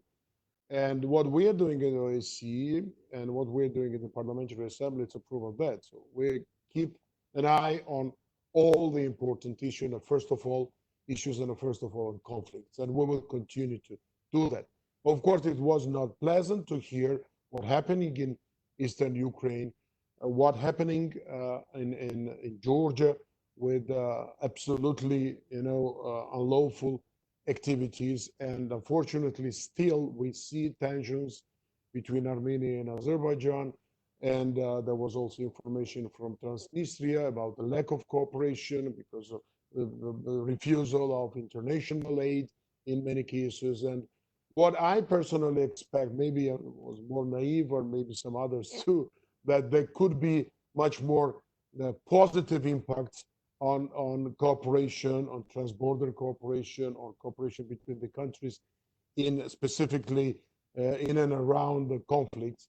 But it's not the case at this moment. As we see and as we understand, there are still a lot of complications and still a lot of risks. So that's our duty, and it's our joint, I think, responsibility to, first of all, to be vigilant, and second, to act. Now we can act through our calls, as Mr. Gutierrez did, and OSCE Parliamentary Assembly and all the OSCE joined that call, and we are supporting, of course.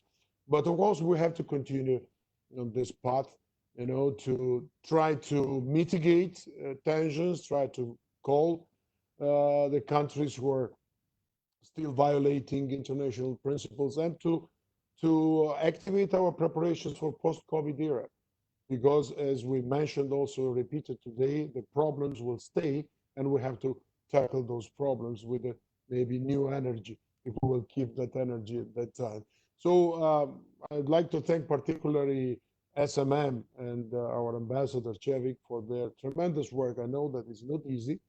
It might seem that sitting at the conference tables, it needs a less energy, but it's not true. I mean, people are working on the side, people are working, and our SMM members are working on the ground, and it's much more, I would say, a tense environment than maybe it was before. Ceasefire violations, plus also all these COVID measures. And then, of course, our CPC director very rightly mentioned that prevention is most important, and we have to prevent our world and our OSCE region from new conflicts. And I thank you very much for working and encouraging also field missions. Their work is always crucial. Thanks to everybody. I think we will continue our dialogues. Thanks to our secretariat. I know that Roberto is hearing that, and all our staff. And Gustavo, I'd like to congratulate you. Very good chairing today. Thank you. Thank you very much, Mr. President. This concludes our event today. I remind you that next Friday, 22nd of May, we will have our next webinar. This will be a second basket related event on COVID-19, a turning point for environmental protection. Thank you very much.